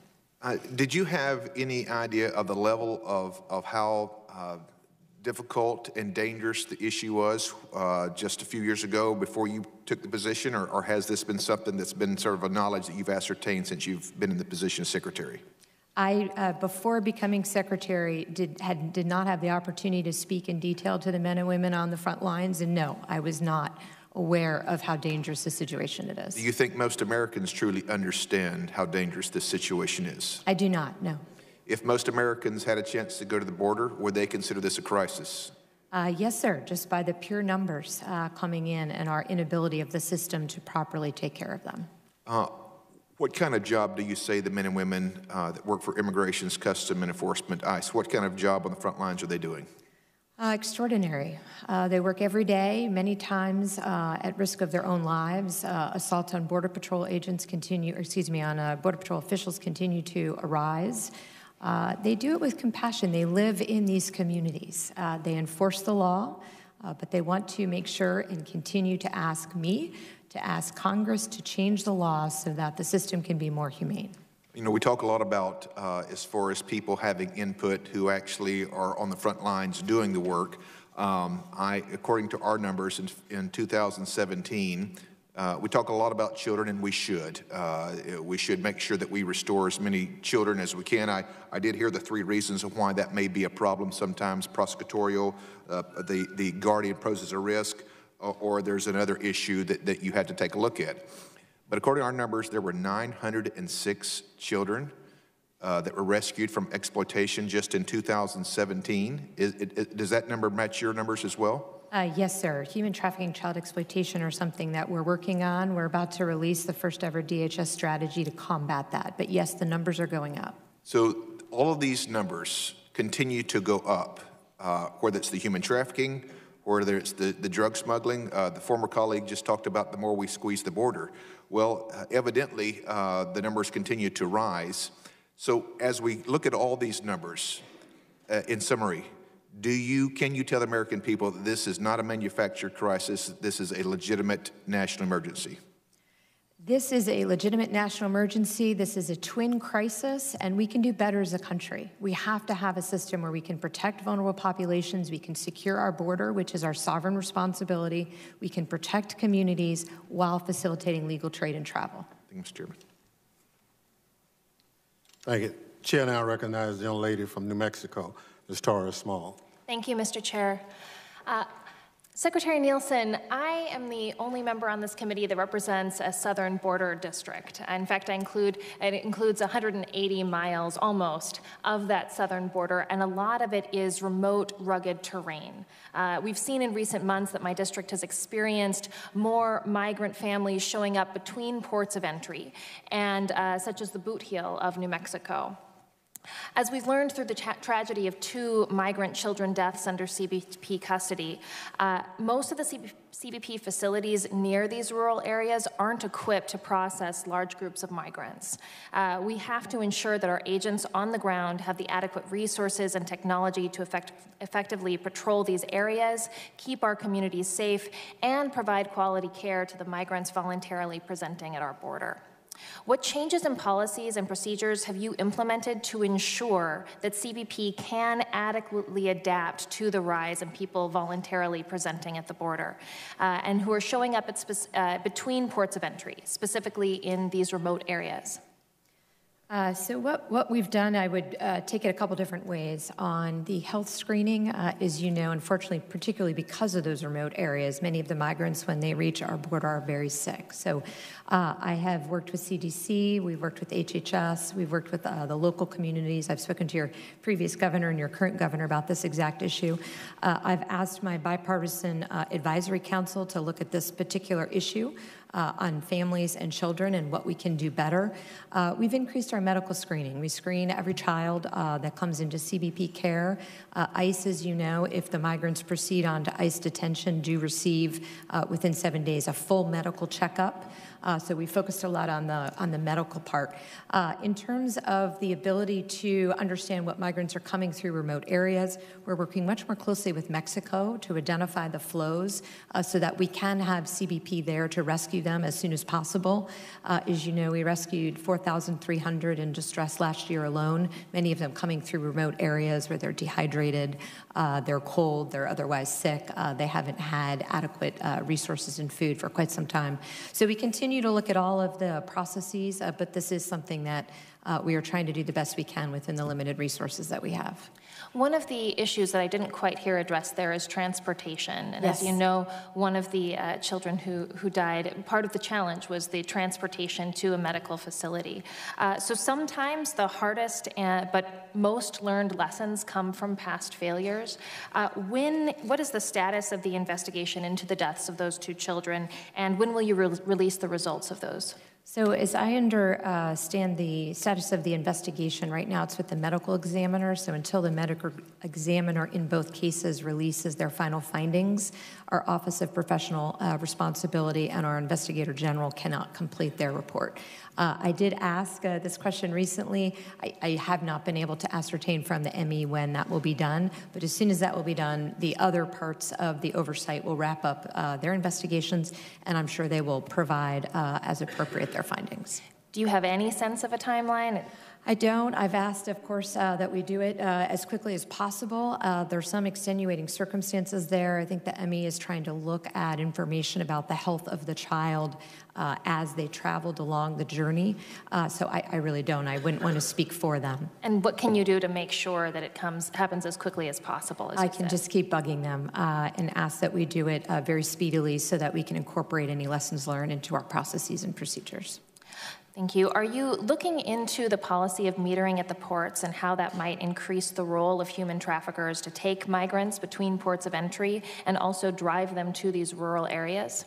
So it does, as I mentioned earlier, it does have to be an and approach. It can't be an either-or approach. The queue management at the ports is simply to ensure that CBP can perform all its statutory missions, but very importantly to protect the migrants coming in. As you know, when you've seen the facilities, they were built for maybe 100 people a day. They're just not adequate to process and hold large numbers of people. One of the challenges, though, is if you're controlling it at the ports of entry, they can still go to a place between the ports of entry where there's those same lack of facilities and sometimes worse. So are you looking at that impact? Yes, ma'am, and that's why our operators have asked for impedance and denial in the form of obstacles. Thank you. And what has CBP done to minimize attrition in hard-to-fill locations such as Lordsburg or Deming to make sure that we have agents in our most remote stations? So we continue to look at this. I know we're running short on time. I'm happy to work with you. We work closely with the unions on this issue. We're looking at everything from retention bonuses to ability to add additional salary when we transfer, additional benefits on the back end. But yes, this is a problem that we take very seriously, and we're working with all parties on. Thank you very much. Chair now recognizes the gentleman from Louisiana, Mr. Higgins. Thank you, Mr. Chairman. Madam Secretary, thank you for your time, your dedication to our country, and for your devotion to restore sovereignty along our southern border. My colleague earlier, Representative Langevin, put a graph up. I've asked that it be put back up. That request had been declined, but I refer to it because it certainly shows that an all of the above strategy to secure our border works. Since 2000, our colleague's graph showed a decrease in illegal apprehensions. Since 2000, 19 years ago, we've built more than 650 miles of physical barriers along the border to help control illegal crossings. We've deployed sensor technology and increased Border Patrol staffing. This is exactly why a bipartisan solution exists before us, my friends, and it does not make sense to me why this has become a partisan issue since President Trump's election. Physical barriers, technology, enhanced capacity to respond, they work. This does not mean the current crisis does not exist. Let me just put this in context for the American people. Perhaps the most famous invasion in the history of the world, D-Day. 73,000 American troops landed in the D-Day invasion. We have 76,103, according to my numbers, apprehensions along our southern border last month. We have D-Day every month on our southern border. Just to put this in context for America, yes, physical barriers work, enhanced technology works. The ability to respond and arrest, to process works. Of course, none of us want to separate families. We as Congress, we have to fix the laws and allow these law enforcement professionals to do their job. I know the men and women of Border Patrol to be highly professional and patriotic in their mission to secure our border. I know firsthand from my experience as a cop, from my service on this committee, and from standing alongside frontline defenders. Our border agents deserve respect. They certainly have mine. I'd like to highlight two cases, Mr. Chairman, which exemplify the professional manner in which border agents conduct themselves. On the morning of January 22nd, a Honduran gentleman, along with his elderly wife, illegally crossed into the United States. They were apprehended and taken into custody by Border Patrol. A few days later, while still in U.S. custody, the Honduran gentleman complained he didn't feel well. He'd received medical care. He was immediately brought to a hospital, medical center in El Paso. Within hours, the Honduran gentleman was treated by a team of American doctors. Less than 12 hours after reporting his discomfort, he had a brand new pacemaker surgically implanted. The next day, he was given medical clearance and his follow-up prescriptions. American taxpayers gave this man a pacemaker that crossed into our country illegally. We're certainly a compassionate and generous nation. Another such example involves the forced separation of a mother and her child by coyotes, which, by the way, human coyotes give our animal friends a bad name. The smugglers convinced the mother that it was easier to move the pair separately. They separated the child from their parents. They left a 3-year-old child on the banks of the Rio Grande. It was Border Patrol agents who rescued that child. It's Border Patrol agents who rescue thousands of people from smuggling and trafficking routes every year. The southwest border is arduous terrain, difficult, inhospitable terrain. Those who choose to come here illegally do so at great risk to themselves, their families, and certainly their children if they bring them. Madam Secretary, please share with America how many rescues did Border Patrol successfully perform last year? Over 4,000, sir. Over 4,000 rescues. Madam Secretary, if you were given more funding and additional qualified agents, would you be able to better secure our border and more compassionately enforce the laws that you have sworn to uphold? Yes, sir. What's important to understand is, first of all, this is a national security concern to protect our borders. Secondly, Congress has directed DHS to take operational control of the border.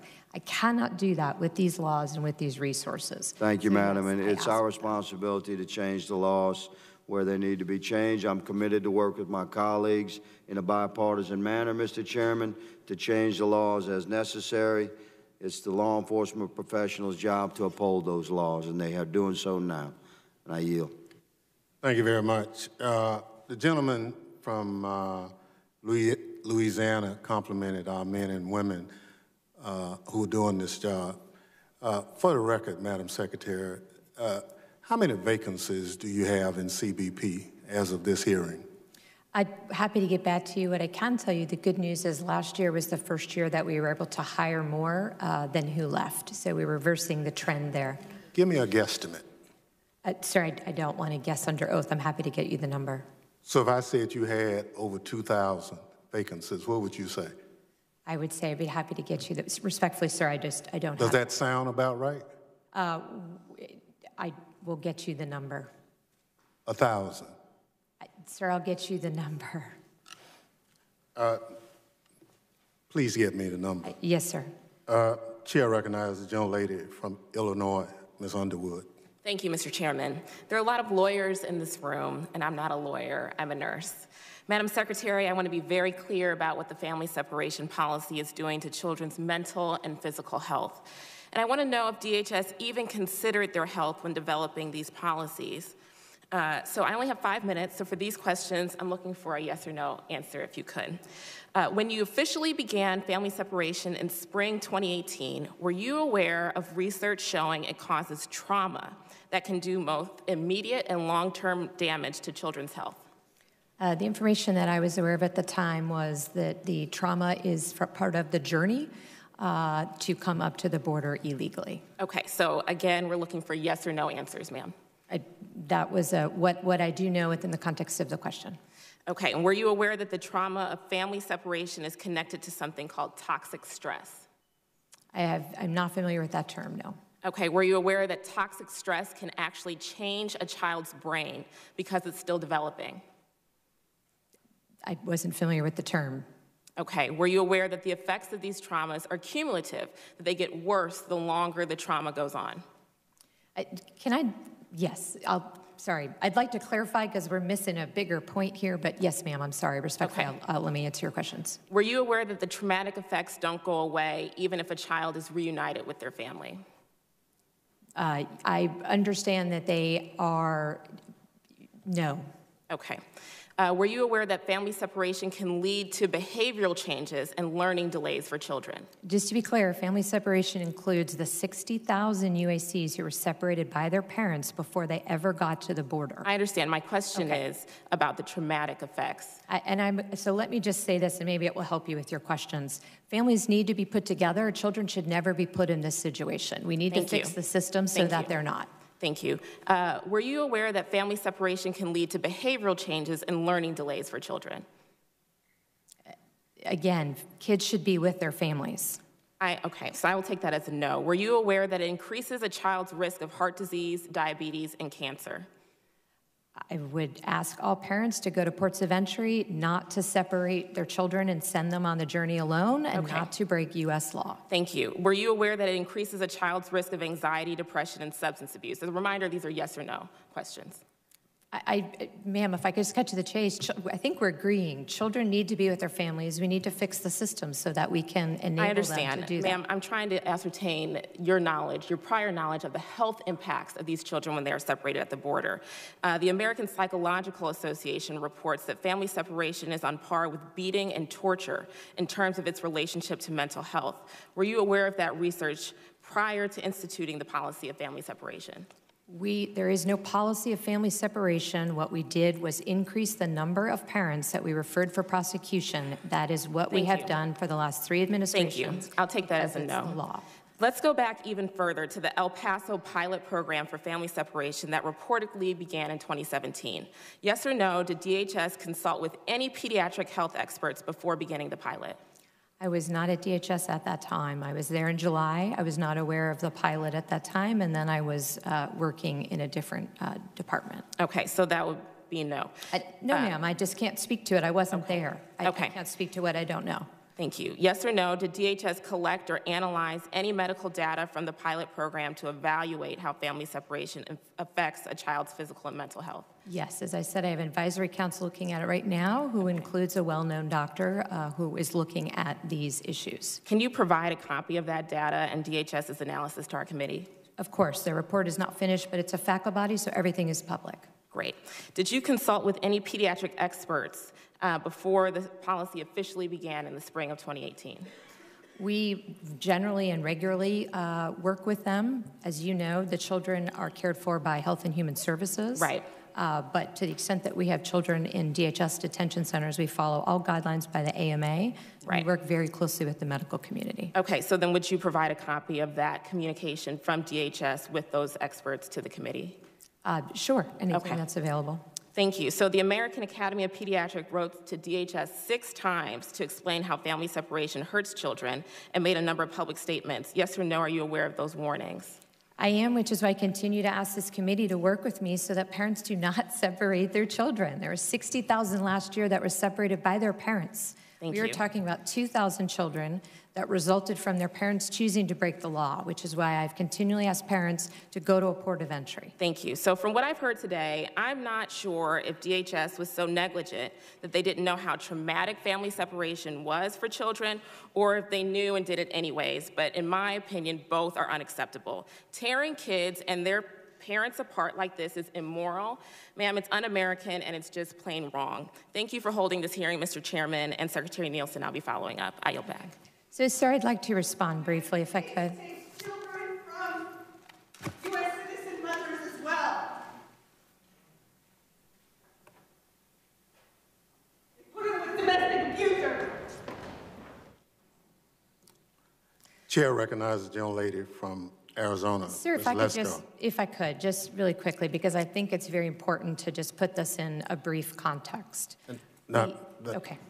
The young lady's time has expired. I didn't have any time, just to be clear, to respond. But, okay, thank you for the respect. I appreciate that. Madam Secretary?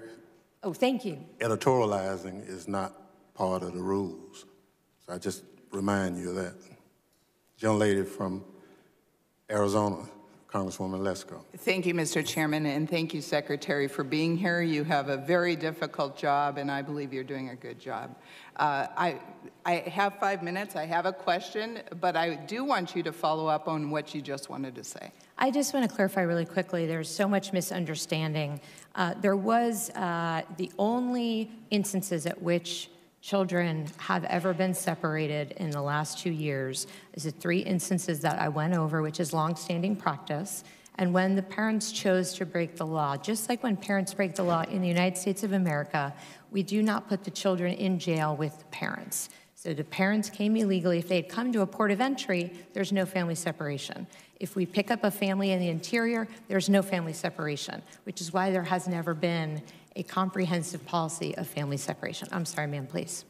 Thank you. Madam Secretary, would you categorize or believe that the men and women that are with the Border Patrol and ICE are experts on illegal immigration and what's happening at the border, since they're there each and every day and dealing with these items? Would you believe they're experts on this? I do, yes, ma'am. And Madam Secretary, Mr. Chairman, Madam Secretary, do you believe, would you say that these men and women who work for Department of Homeland Security, who have the boots on the ground each and every day and are dealing with this, do they believe that there is a crisis on our southern border and a national humanitarian and security crisis? Yes, ma'am. And thank you. And Madam Secretary, as someone who's the head of this agency, who I assume has gone to the border numerous times, has talked to Border Patrol agents and ICE agents and other DHS employees on numerous occasions, do you consider yourself well-versed in what is happening at our southern border and what is happening about illegal immigration in our country? I do, yes. I've taken substantial opportunities to meet with the experts and to understand the problem and the complexity of the laws. Thank you. And so, therefore, Madam Secretary, I would ask you, do you believe that we are that there is a crisis on our southern border, that there is a national security and humanitarian crisis at our southern border, and do you believe that the President of the United States was justified in declaring a national emergency? Ma'am, it is an emergency. As the Secretary of Homeland Security, I can no longer assure you of who is coming into this country. That is a direct national security threat. We are on par to have over 900,000 this year. First of all. Second of all, I have seen the vulnerable populations. I have been to Mexico. I have talked to the Northern Triangle countries. This is a true humanitarian crisis that the system is enabling. We have to change the laws. Thank you, Madam Secretary. And, you know, I was here when we tried to pass immigration law last year, which would have combined common sense immigration reforms that would have helped solve some of these problems, especially the cartels abusing our loose immigration laws on asylum claims. And it would have helped decrease the number of people that are traipsing thousands of miles to get into the United States, that you have said 30% of the women are being sexually assaulted. I believe you said the children, the girls at 10 years old have to be tested for pregnancy because of these sexual assaults that are going on. This is just, please, my colleagues, please, let's work in a bipartisan fashion. We were trying to be bipartisan last year when we tried to pass immigration reform combined with border security funding. Unfortunately, not one of my Democratic colleagues voted for that. The bill did not pass. Would we please stop being so partisan on this issue and against President Trump, and please, let's try to solve this problem for the sake of our entire nation. Thank you. I yield back.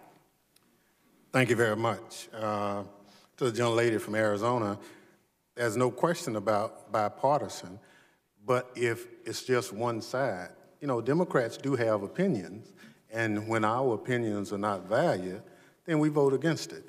A genuine bipartisan effort in this area and other areas would be more than appreciated. Madam Secretary, according to your records, at the end of FY18, there were 3,740 vacancies in CBP. There was 1,815 vacancies in Border Patrol. So I await your numbers, but that's a lot of vacancies. And if we have some problems, some of us would say, let's fill the vacancies that Congress has been so graciously supportive of accommodating you, but almost 5,000 vacancies is a lot of vacancies. Sir, if I could really quickly, we're happy to work with you on that. As you know, we do have new hiring strategies.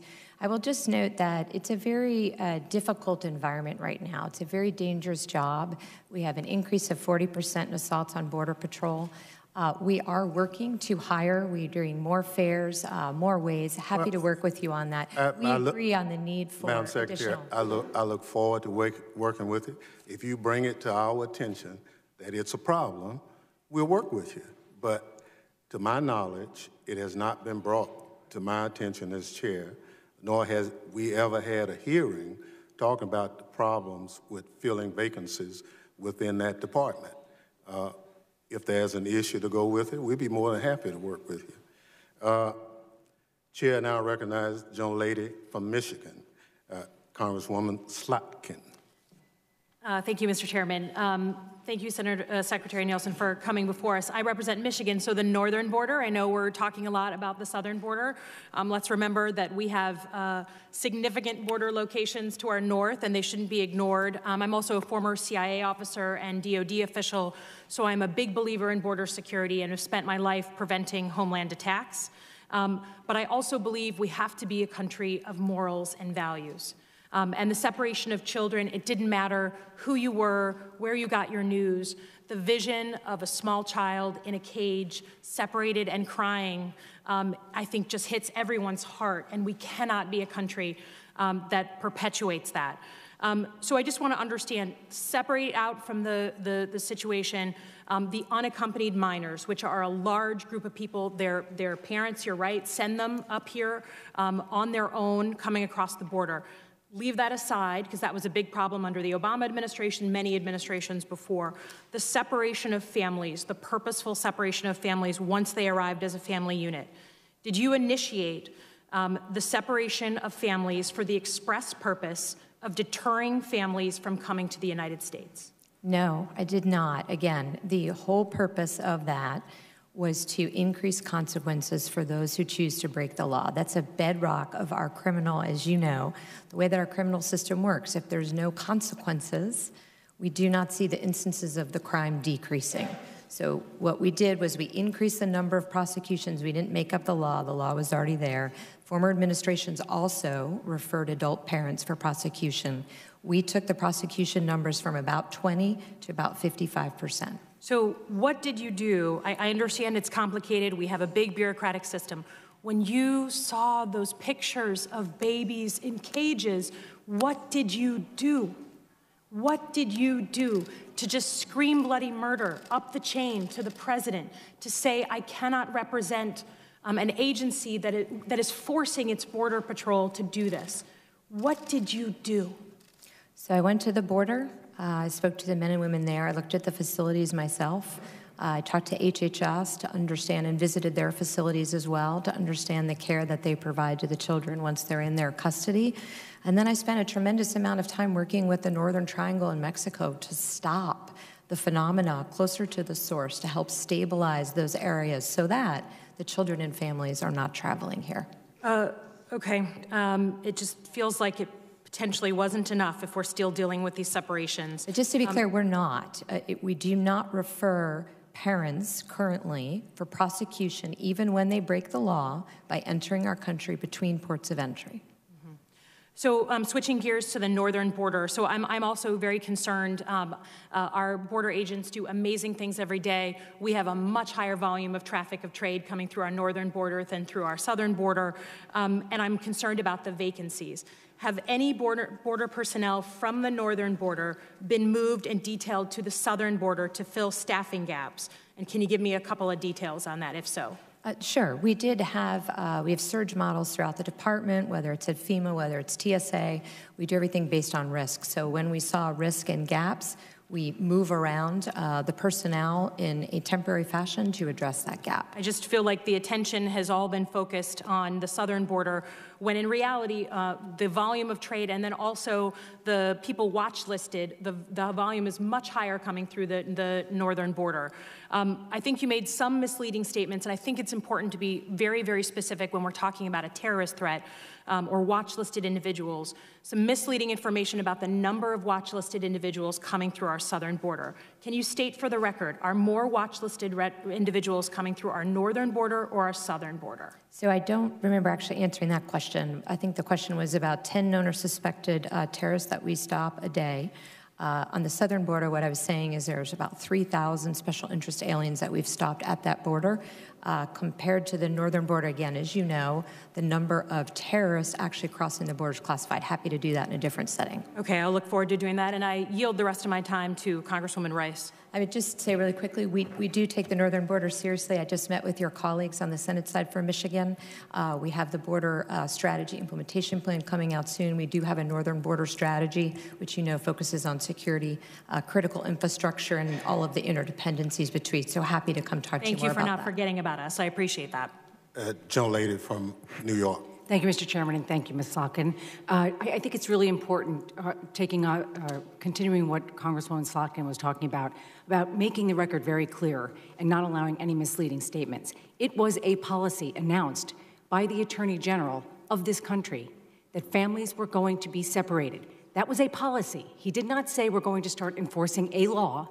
It was a policy by this administration that only ended when there were pictures of little kids in cages that had been ripped away from their parents. So I think it's really important, Madam Secretary, that you talk about it and you use the right language. This was not the law, okay? This was a policy that the Attorney General of this country announced was a new policy that they were going to rip kids away from their parents.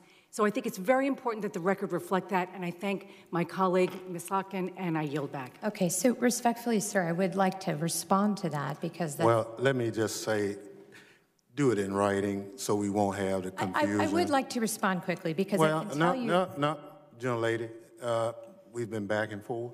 We have, but it's appropriate for me to clarify for the record because I think you're trying to get to the truth. I think that's what you were too. So I just want to just quickly say that the AG memo that was issued directed all U.S. attorney offices along the southwest border to prosecute all adults who were referred for prosecution. That's what it did. That's a policy. But that is a policy. Not as you described it, Madam Secretary, that is a policy. When you knew that policy was going to result in children having to be taken away from their parents. That's a policy. You should admit it. The consequence of any adult going to jail in this country is they're separated from their child. That wasn't the point of it. The point was to increase prosecutions for those breaking the law and not exempt any class of aliens. Okay, that's Madam what Secretary, it was very clear what the Attorney General meant. Well, we'll follow up with a letter. For the record, Madam Secretary, are we still using cages for children? Sir, we don't use cages for children. In the border facilities that you've been to, they were not made to detain children. As the children are processed through, they are in subparts of those facilities. Madam I don't, Secretary? yes, I'm Now- being as clear as I can, sir. Respectfully, I'm trying to Just answer your question. yes or no, are we still putting children in cages? To my knowledge, CBP never purposely put a child in a cage if you mean a cage like this. Purposely or whatever, are we putting children in cages as of today? Children are processed at the border facility stations that you've been at. Some of the And I've seen the cages. I just want you to admit that the cages exist. Sir, they're not cages. What are they? Areas of the border facility that are carved out for the safety and protection of those who remain there while they're being processed. If we have two gangs, we separate them into separate areas of that facility. If we have a father and daughter, we separate that from another son. We're not going to go through the semantics. Now, I saw the cyclone fences that were made as cages, and you did too. All you have to do is admit it. If it's a bad policy, then change it. But don't mislead the committee. Do not mislead the committee. Chair recognizes the gentleman from Tennessee, Mr. Green. Thank you, Mr. Chairman and Ranking Member and Secretary. Thank you for the hard work that you do, leading probably one of the most diverse departments in all of our government. As an emergency medicine physician, I trained in my emergency medicine residency down in Texas, did some rotations in Austin, Texas. I have pronounced opiate overdoses. I have pronounced those people dead, and it is a horrific thing to have to do. As I understand it, 300 deaths a week in this country are happening due to heroin overdose, and that 90% of that heroin is coming across the southern border. It's been suggested by the folks on the other side of the aisle that that's only at points of entry. And I'd like to ask you if you could tell us about what's happening between the points of entry, the drugs that you guys are seizing, and what you're expecting is going through. Sure. So first of all, this is another example of it's not an either or. We thank this committee and others who supported our request for additional non-intrusive inspection equipment, which will vastly help our interdiction efforts at the ports. We do see criminals continuing to take advantage of gaps between the ports of entry where there is no barrier and smuggle drugs in. We also, unfortunately, see them using families and children as pawns. So often they will send a group of migrants across the border in one area where there's no barrier, while CBP is responding to that location. They then will smuggle drugs nearby through another vulnerable part of the border. There's changing the subject a little bit, there's a New York Times article this, I believe it was Saturday, and the title of the article is "You Have to Pay with Your Body." And it's about a woman who hired a coyote to bring her over the border. Of course, she was assaulted many times during that process. The New York Times article then said that she was held once she got to the United States and repeatedly raped by the coyotes. And I just asked the question, I guess it's 31% of women that are coming across the border this way are having to face similar experiences. How many women does it take being raped before this really is a crisis? Sir, if you're asking my opinion, it's one. It's one child who dies. It's one woman who's raped, because the system doesn't need to work that way. We can fix the system to protect vulnerable populations. Thank you. I would agree 100% with you. In regard to the child separation, and there we've talked about the cages here, as I recall, the images that circulated around the internet were actually from the Obama administration. They later found out that the picture that circulated the internet of a child in a cage came from the time frame when it was the Obama administration.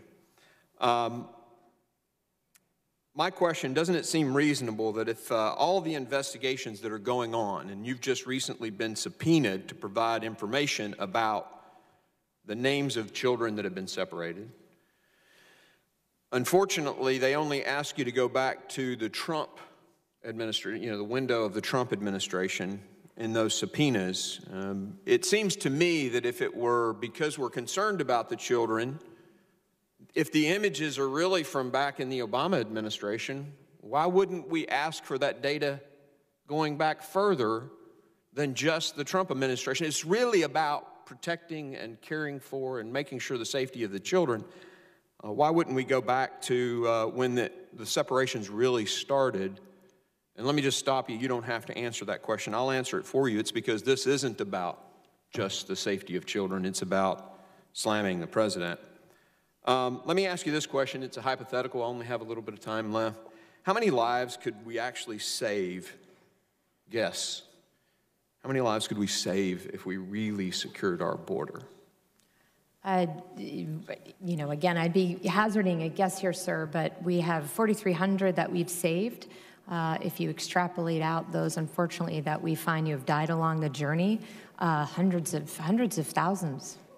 Yeah, I would think it would be that number too. How many women, in that, if we were going to multiply the 31% times just this year, how many women in the first few months of this year have come across the border illegally that way that you've processed? I don't have the breakdown of women from family units, but the family units have continued to go up as you It'd be great to know that number, and then we could multiply it times Doctors Without Borders is 31% and come up with that many women probably got raped this year because of our failed policies. Thank you. I yield. Thank you. The chair now recognizes the young lady from Nevada, Ms. Titus. Thank you, Mr. Chairman. You know, I've been sitting here listening to this for quite a while and just want to make a couple of observations. One is the choreography is just amazing. When the Democrats ask a question, Madam Secretary, you never have the answer. You don't have any of the numbers and you're going to get back to us. But when the Republicans ask a question, boy, you're right on top of that with the statistics and the numbers. You got it all right down there in front of you. I wonder if this has kind of been orchestrated. Second, there's a great deal of obfuscation. We talk about the zero tolerance or family separation. You say it's not a policy, it's the law, you're obeying the law. No, it is a policy, you're not doing it now. If you're not doing it, are you breaking the law? Which is it? Then you said that cybersecurity is a red light that's blinking. That's the most dangerous thing that's facing this country. Yet you requested $8 billion for a wall and only $1.35 billion to deal with cybersecurity. It seems to me a kind of a misplaced priorities there. And then going back to the chairman's point about the number of vacancies in the border in our personnel, I would ask you, and I know this is a topic for tomorrow, but it's kind of interesting that you paid $1.9 million to Accenture to help you with that problem, and they've hired 35 agents. So, yeah, I'd say there's a pretty big management problem. But my question is a broader one. We know that we need comprehensive immigration reform. We'd like to see it be bipartisan. We've reached across the aisle since I was first elected here and gotten nothing in return. But it's more than just border control.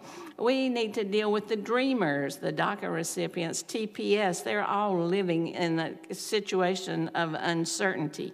You testified that you had never met a dreamer last year. I wonder, is that still true? No, ma'am. As you know, they have, under the court case right now, they are legally present, and we continue to renew those who were part of the original application process. So have you talked to this dreamer? Do you know anything about their story? I mean, I've got about, thousands of dreamers, 13,000 actually, dreamers in my district. I know their life stories. I know about their families. I'm not just sitting across the courtroom from them. Have you met with any of them? I think that's why we agree that they deserve a legal status, which is what I've said every time I've testified. I support a legal status for the DACA population. So you don't think the dreamers are a security threat to this country? When they commit a crime or they otherwise fail a background check, as you know, they no longer are covered under the DACA program. Do you feel that they are a security threat to this country? Some of them have committed crimes. They're no longer part of DACA. So by definition, if you are a DACA recipient, you have not committed a crime. Do you feel like they're a threat to our economy? Ma'am, I support their legal status. So that means you would support a clean bill to give DACA recipients a pathway to citizenship? No, I would not. And the reason for that is because we can't handle that situation without handling the situation that brought them here to begin with.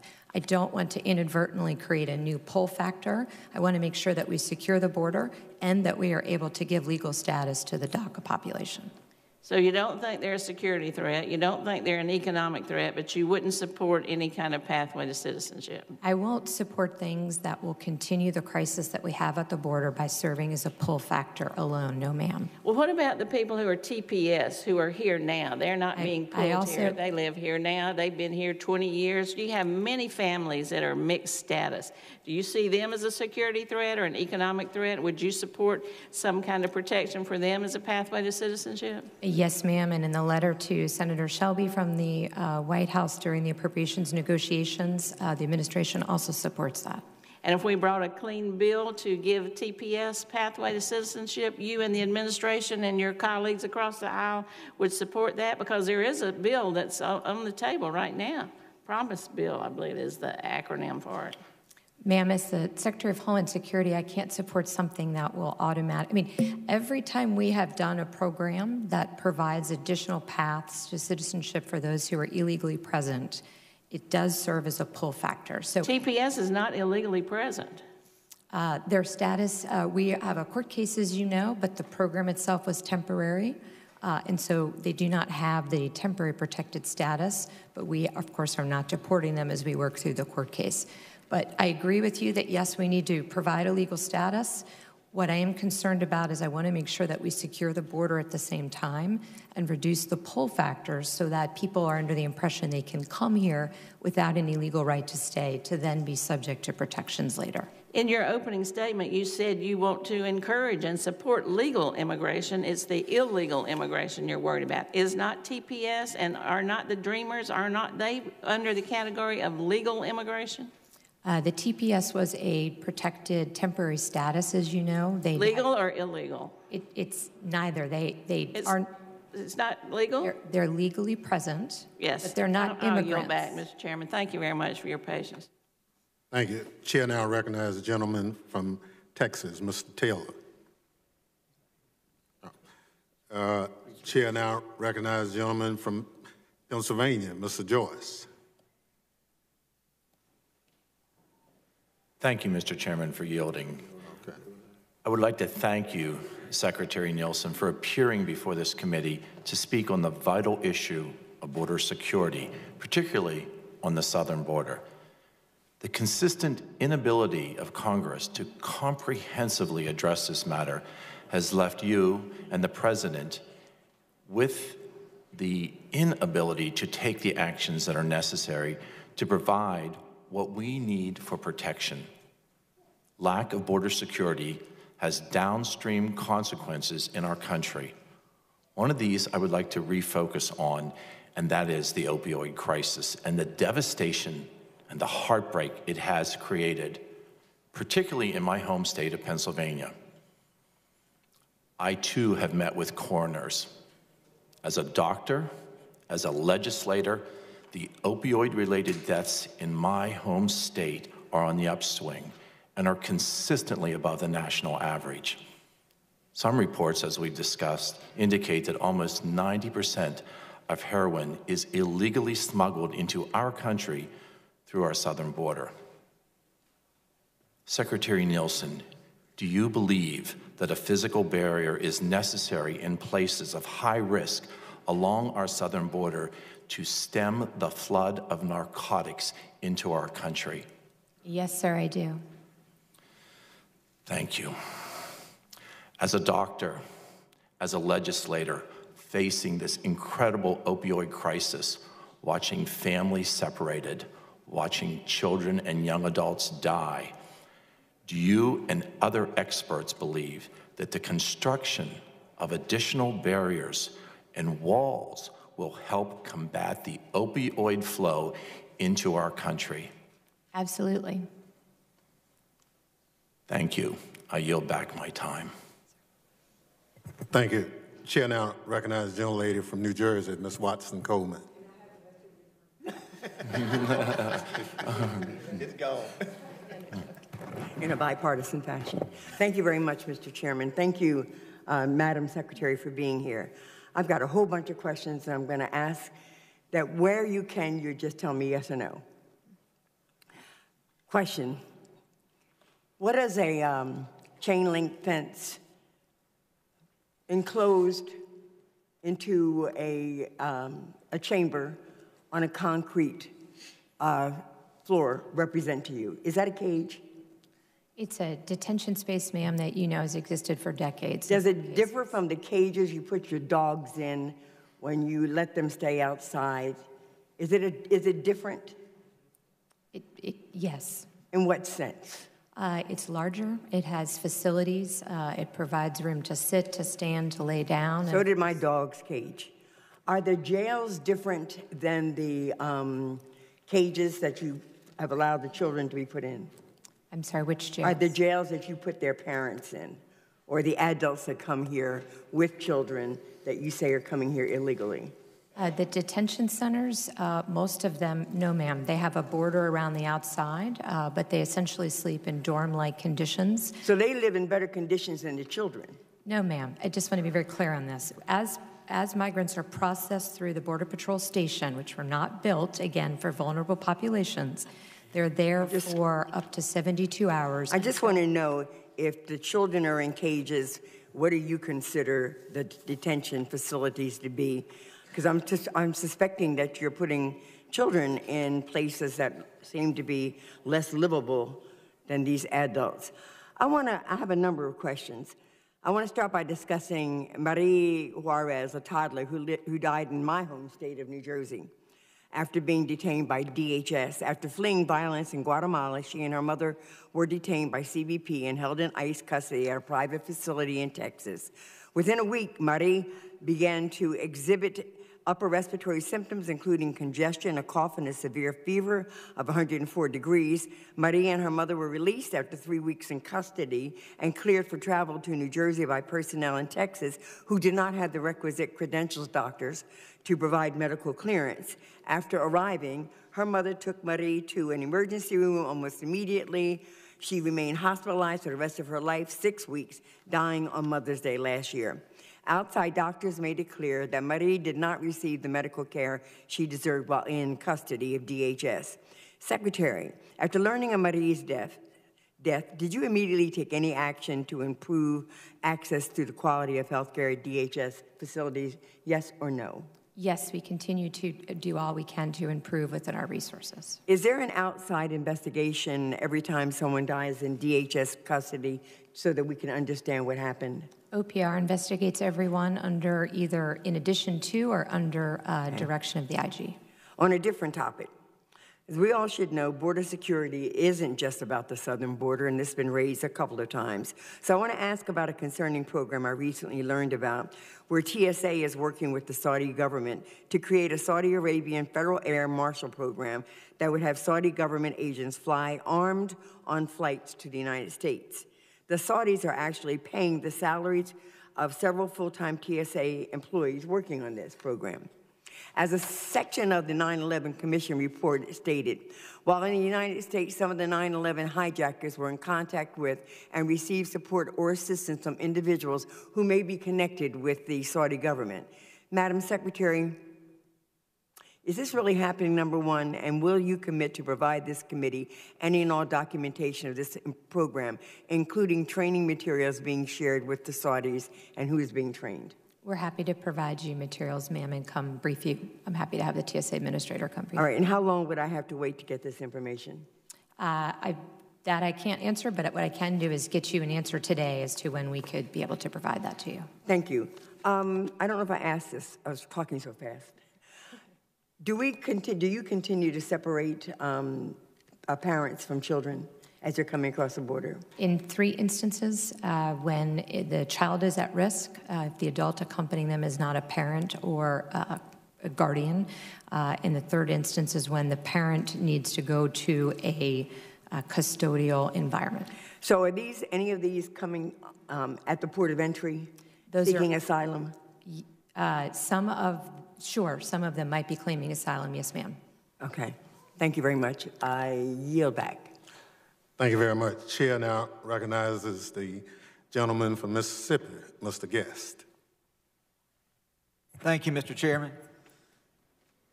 Madam Secretary, first want to thank you and the men and women that serve under you for the important role that you provide in protecting our country.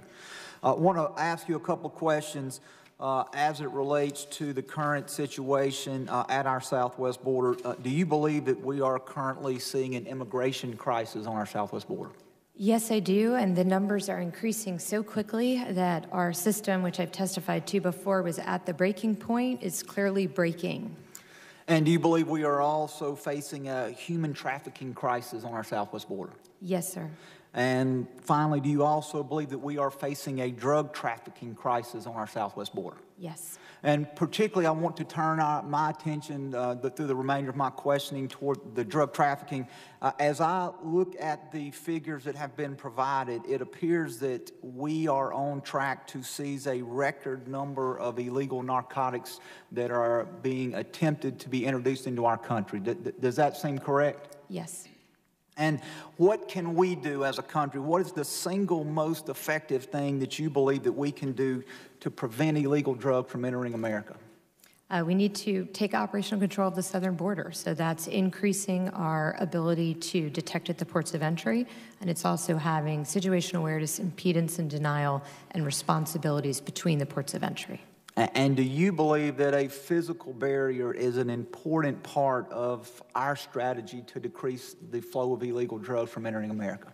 I believe that, but more importantly, the men and women and professionals of CBP believe that. And I think there was a question earlier about what we are doing along our northern border. Do we have the same type of crisis at our northern border that we're currently seeing on our southern border? We do not have a humanitarian crisis, and we certainly do not have the numbers of those trying to enter illegally without a legal right to stay. And I believe you talked in your official testimony about the transnational criminal organizations, or what we commonly refer to as drug cartels. Yes, sir. What can we do as a Congress to provide you additional support as we seek to fight drug cartels from bringing their controlled substances into our country? Congress has been extraordinarily helpful, thank you, with both the Interdict Act and the STOP Act. Those have been very helpful in giving us additional authorities to comprehensively look at the drug issue. At this time, we believe we have all the authorities we need. We work throughout the department to combat this. This is part of that regional compact that I mentioned that we hope to sign soon with the Northern Triangle. But we also work very closely with international partners throughout the world to dismantle all of the illicit marketplaces. ICE alone has over 200 investigations into the illicit marketplaces to take them down where they are selling the drugs. And just in general, would you agree that we as a Congress have not given you the tools that you and your officers need to prevent drugs from illegally entering a country across our southwest border? Sir, we need a barrier. We cannot take operational control of the border without it. And so, and I would agree, it's your opinion and the opinion of experts that you've spoken with, without a physical barrier, it would be all but impossible for us to secure our border from those people seeking to introduce the poison that we know as, whether it be cocaine, methamphetamine, heroin, fentanyl, from entering our country through our southwest border. Yes, sir. The professionals speak in terms on a risk-based way of vanishing time. In other words, there are parts of the border where the cities in Mexico and the United States are so close together that a drug smuggler or mule can disappear in a matter of seconds into the United States without a physical barrier.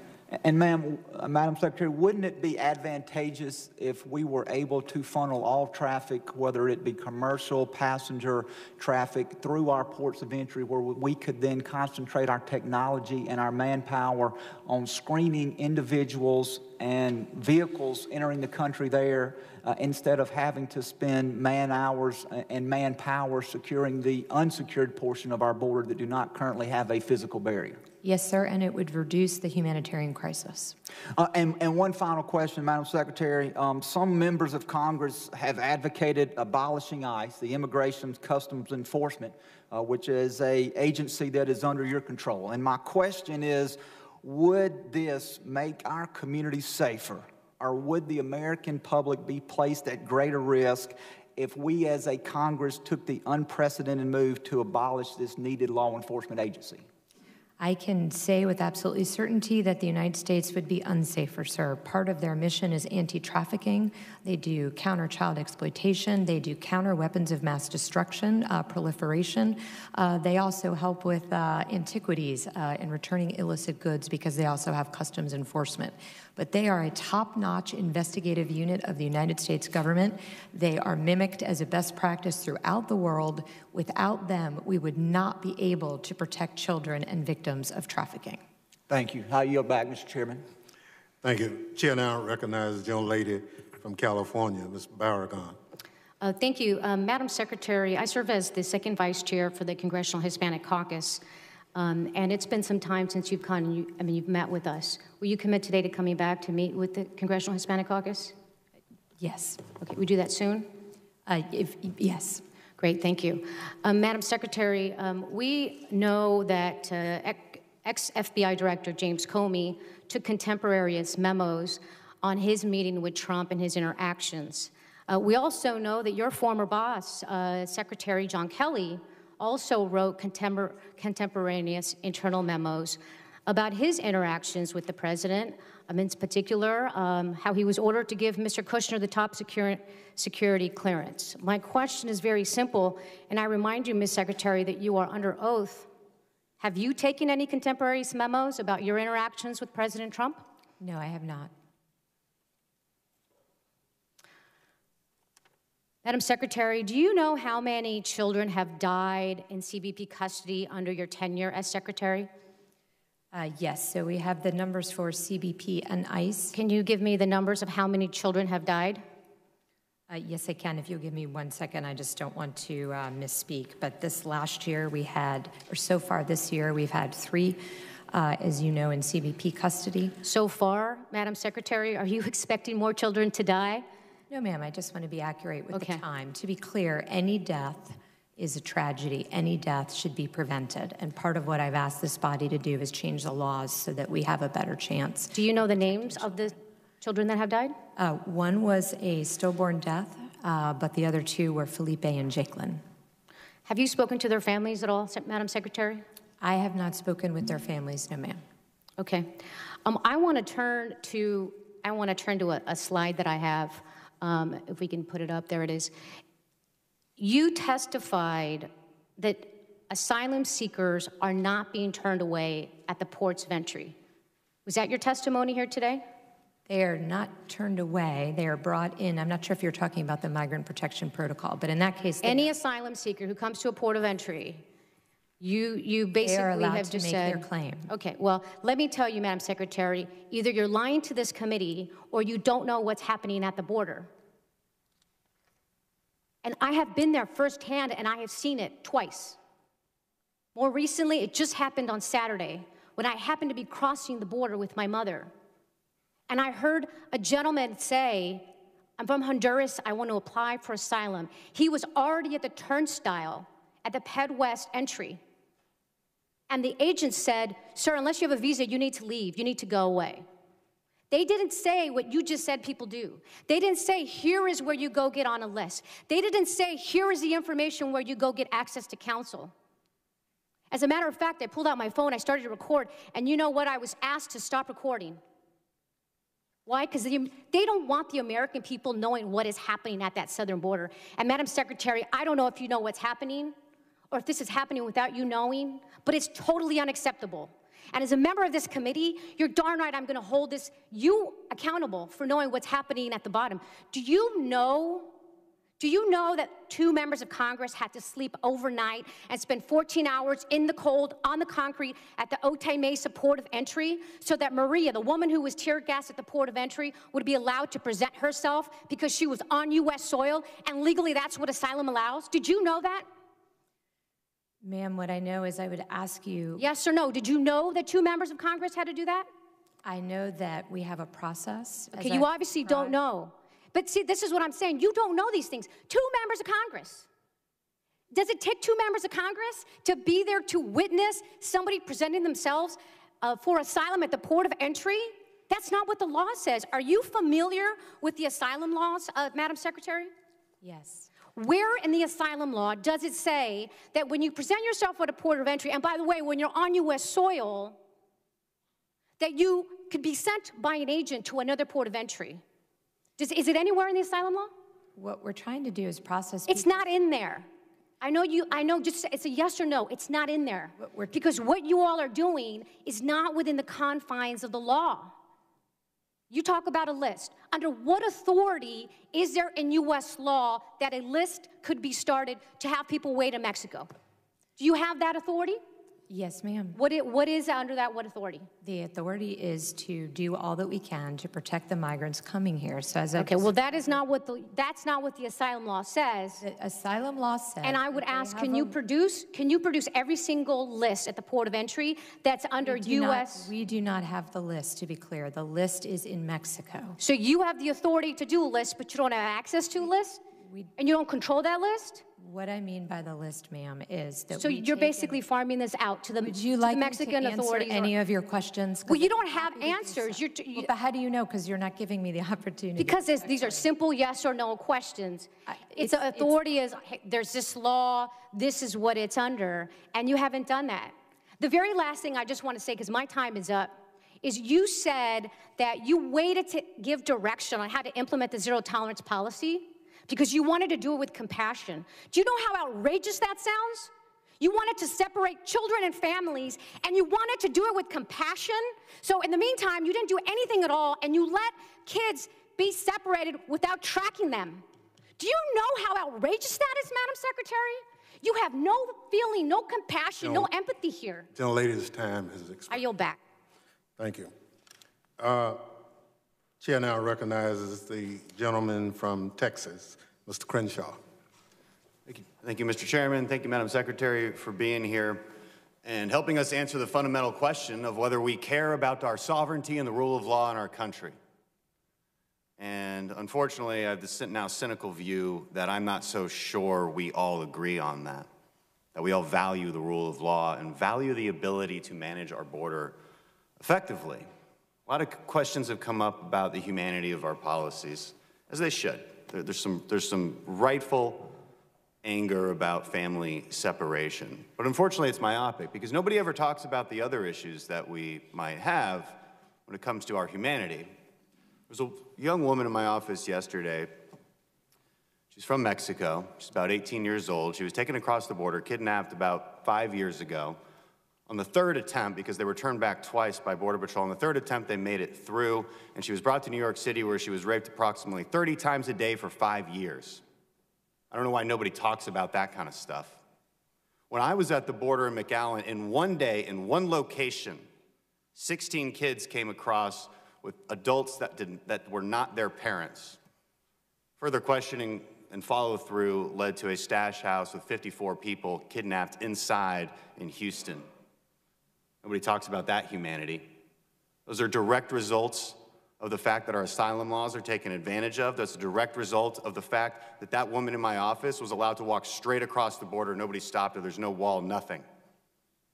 Would have been turned back otherwise and not been in New York City to suffer the absolute nightmare that she did. And then we get to the question of whether walls work. And this has been a really fun conversation over the last couple months. Do walls work?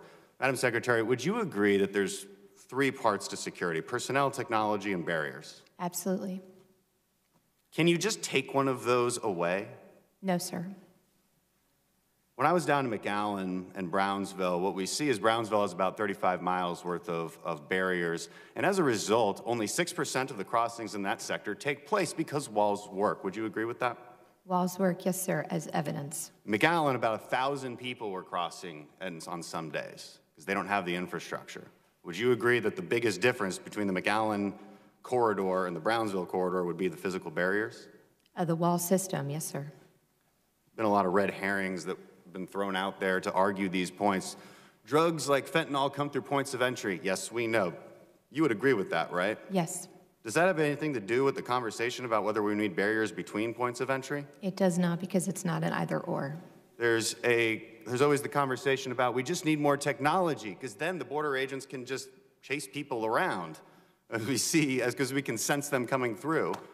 Is that the only solution, or do you need that plus barriers plus personnel? We need all three. We also need the ability to detain and remove when there's no legal right to stay. There's a point often made that the border crossings are the lowest in years. We had about 400,000 last year, although that's quickly on the rise, as you've noted, 76,000 just this last month. The point is often made that because it's lower than in the year 2000, that there's no crisis. Is that accurate? Is 400,000 a year a low number? Sir, it's not, but again, if I could, respectfully, it's because of the flow. It's because these are families. It's because these are children. That is why it's a crisis. It's a terrible, horrific journey that they undertake. And let's get to that. As these arguments are made against points that, frankly, we're not even making, you mentioned the children and why that's the nexus of this crisis. Why does that happen? Is it because of our asylum laws? Is it because of the fact that if you bring a child across the border, well, and I think as you mentioned this before, if you bring a child with you, it's your ticket into the United States. All you have to do is claim asylum. Would you agree that our asylum process is completely taken advantage of? Yes, sir. Would you agree that if we were to put more resources at points of entry so that we could humanely bring people in and hear their asylum case, but not let them loose into the country, would that dramatically reduce these illegal crossings as well? Would that be part of the solution as well, to reform the actual asylum process? Yes. Are there any other issues in the last 20 seconds I have that you want to mention or follow up on? I appreciate that. I would just say that my heart breaks for the system that we have. It does not allow us to help vulnerable populations as soon in their journey as we need to help them. There is nothing humane about a system that contemplates what we see today, that contemplates 60,000 children coming across the border unaccompanied, that contemplates the rape and abuse, the trafficking, the child exploitation, the 70,000 Americans who died last year from drugs. I am extraordinarily compassionate in my job, which is why I'm asking Congress to work with me to change the laws so that we can have a safe and orderly flow, so that we can take care of those who need asylum, so that we can take care of the vulnerable populations who believe they have no options in their country. That is why I spend so much time in the Northern Triangle, to help them build resilience and stability. And apologies, but thank you for the time. I just wanted to clarify. Thank you. I yield. Thank you. Ms. Nielsen, before I move to Mr. Rhodes, just very quickly, any thoughts on a matrix to measure the efficiency of all these taxpayer-invested dollars? Does a wall work? How efficient is that versus, investing, for example, in a fusion center in the Northern Triangle? Any thoughts? Are we putting one together, these matrix, and how these investments work? Yes, sir. A lot of that is covered in the Border Security Improvement Plan, but we're happy to come brief you in detail on anything you'd like us to cover. Love to have a Sure. detailed deep dive on these matrices on the efficiency. Now, Mr. Rose, if I can, please. Thank you, Chairman. Madam Secretary, it's good to see you again. And, I want to start off, first of all, I don't doubt your love of this country, and I understand that you're serving it. That's not what this is about. But what this is about here is solving problems and saving lives and upholding our values. My district, Staten Island and South Brooklyn, has lost an ungodly number of people to the opioid epidemic. My district has lost an ungodly number of people to terrorist attacks. So as we look at the facts, I want to make sure that we're operating on the same plane here. First of all, is it true that your data, your own department's data, shows that the vast majority of drugs coming through the border, heroin, methamphetamine, fentanyl, are found at ports of entry? Where we can detect it, yes, sir. In most cases, it's over 80%. Right, but I just want to clarify, we don't know what's coming between ports of entry. That's what I want to get into next. Okay. So now you could easily say in response to that, that's true, but that's just what we're measuring. Do you have any sense, then, of across the entire border, across the entire country, hypothetically, theoretically, based off your simulations, what percentage of our drugs is coming in from ports of entry or any other sources. What is the breakdown? The breakdown, and I'm happy to show you the modeling. We'd love to come in and chat more. What I can tell you is the instances of interdiction of illicit drugs has gone up across the board. So it's gone up at the ports of entry thanks to new technology, but it's also unfortunately gone up between ports of entry. When you try to compare the two, the majority of the drugs continues to come through the ports of entry, but we're seeing the amount increase between the ports of entry. So the vast majority are still coming in through the ports of entry based off these models? Yes, and thank you for the NII equipment. Yep. So then what my question is what are your priorities based off that model? And please, for the respect of all of our intelligence, because I'm doing my best to respect yours and your service, what are your priorities based off that model to address fentanyl streaming into our country and killing our kids? So what we do, we look at it from a risk-based perspective, today's threats, but we also have to anticipate where the flows go tomorrow, which is why between the ports is concerning. But as you know, we also look at the mail, so we've used the authorities that we have to work to identify the fentanyl coming from China. We're working with China on, they've agreed to make illegal some of the precursors to fentanyl, so we're working there. We have border enforcement security teams throughout the nation where we work with state and locals on investigations to really get at the cartels and the trafficking within the country. And then we work at the source through the National Targeting Center with our international partners to ensure as much as we can that what's... But what I did ask, and again, I'm trying not to be adversarial here, is in terms of based off this model and the fact that you're dealing with limited, not zero-sum amount of funds, your priorities, my understanding, are mail, ports of entry. I did not hear you say, though, that my priority to prevent the children in Staten Island and throughout this country from dying from overdoses is the border wall. So I want to understand here, because that's what we've declared a state of emergency around. Yeah, well, that's what we declared it around. So I want to understand how many less children will be dying because of this border wall. And I do not understand the math or the science or the planning behind this. That's my issue. I do not understand how this leads to any positive effect on the opioid epidemic, to any positive effect in terms of our efforts at counterterrorism. What models are this based off of? We're happy to come share with you in detail, sir, but in general, the impedance and denial prevents that smuggling through that part of the border where we have physical barrier. So the criminal then has a choice. They can try to smuggle it through the ports of entry where we're also increasing technology, or they go and find another part of the border that is unsecured. So you think that our current stance with this additional investment at ports of entry is satisfactory at this point? No, sir. I think it helps us at the ports of entry, but what we see is the increase of interdiction of drugs between ports of entry. How much more money do you need at our ports of entry?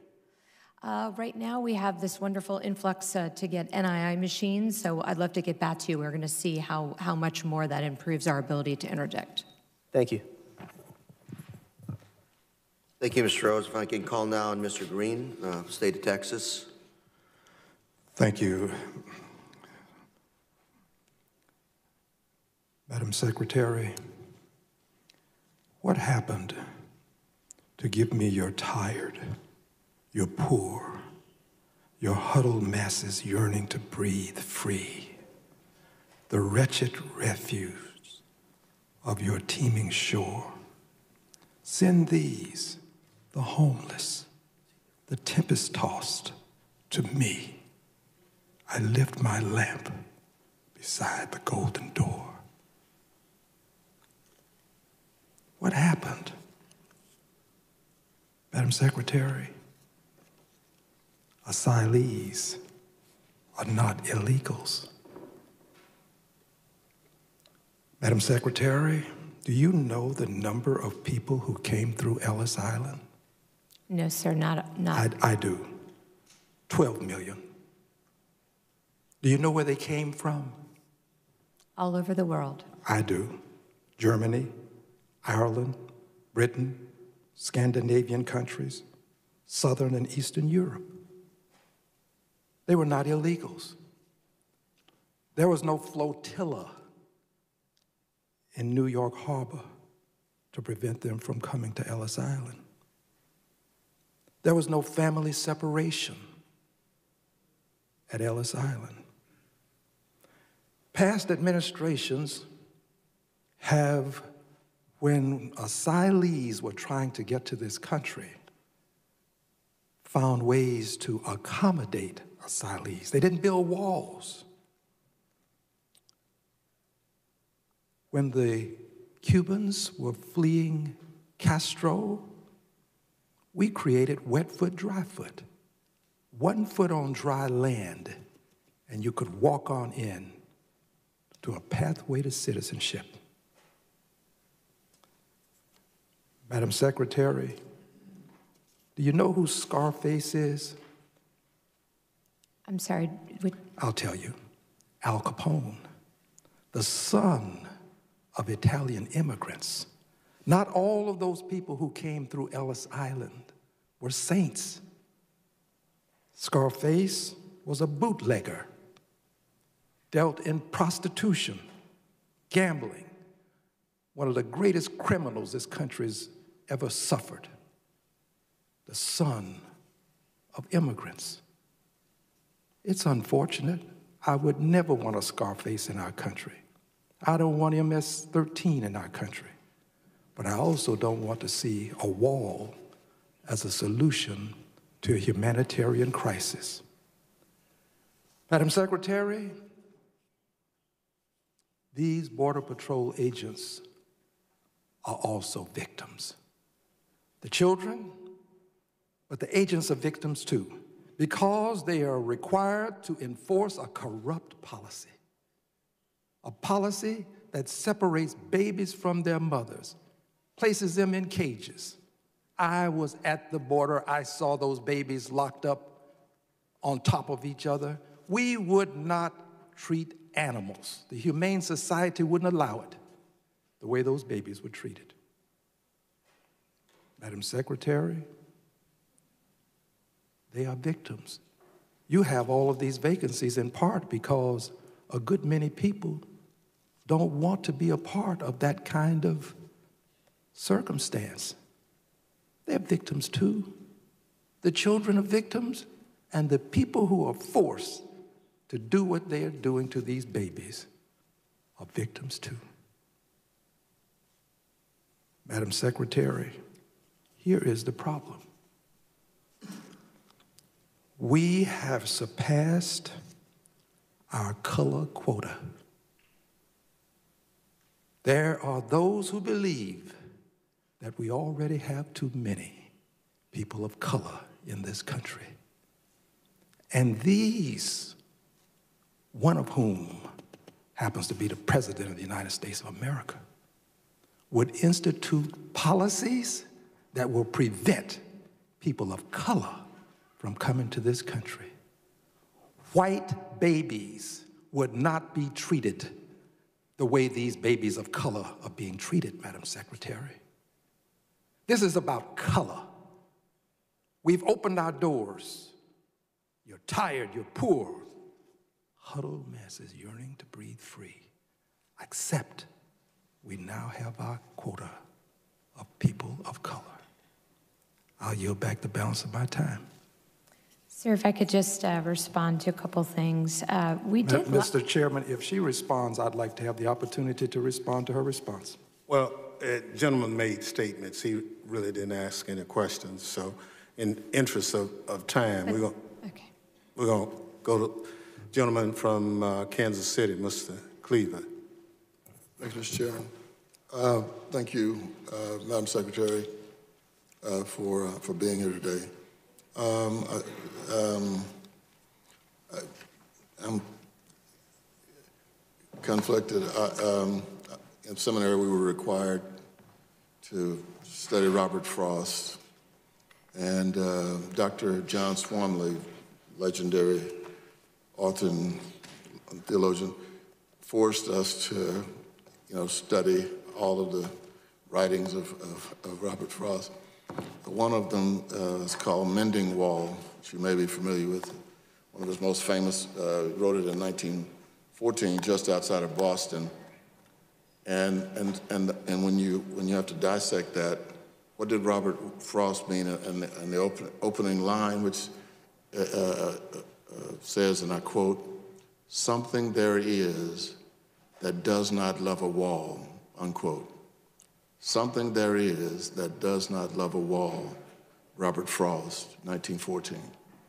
And so when you dissect it, Frost is saying nature, shorten this, nature or God does not love a wall. And we can speak euphemistically, metaphorically, that walls don't make good neighbors. Walls make long-term enemies. And I may be wrong about everything. I've studied seminary through college, and then 3.5 years in seminary. And so we studied this whole issue. I mean, if you look at the Great Wall of China, you have any idea how many times China has been invaded since they built the wall? No, sir. I mean, you wouldn't know that. I'm not, so I'm not, it's not a, most historians would say a lot, because there's no, we can't even figure out, historians can't figure out how many times they've been invaded. Started building on it in 200 BC, primarily to keep the Huns out, the aliens, I guess we call them today. And as you know, that didn't help. Went all the way through the Ming Dynasty. What I'm trying to come to the conclusion of my question is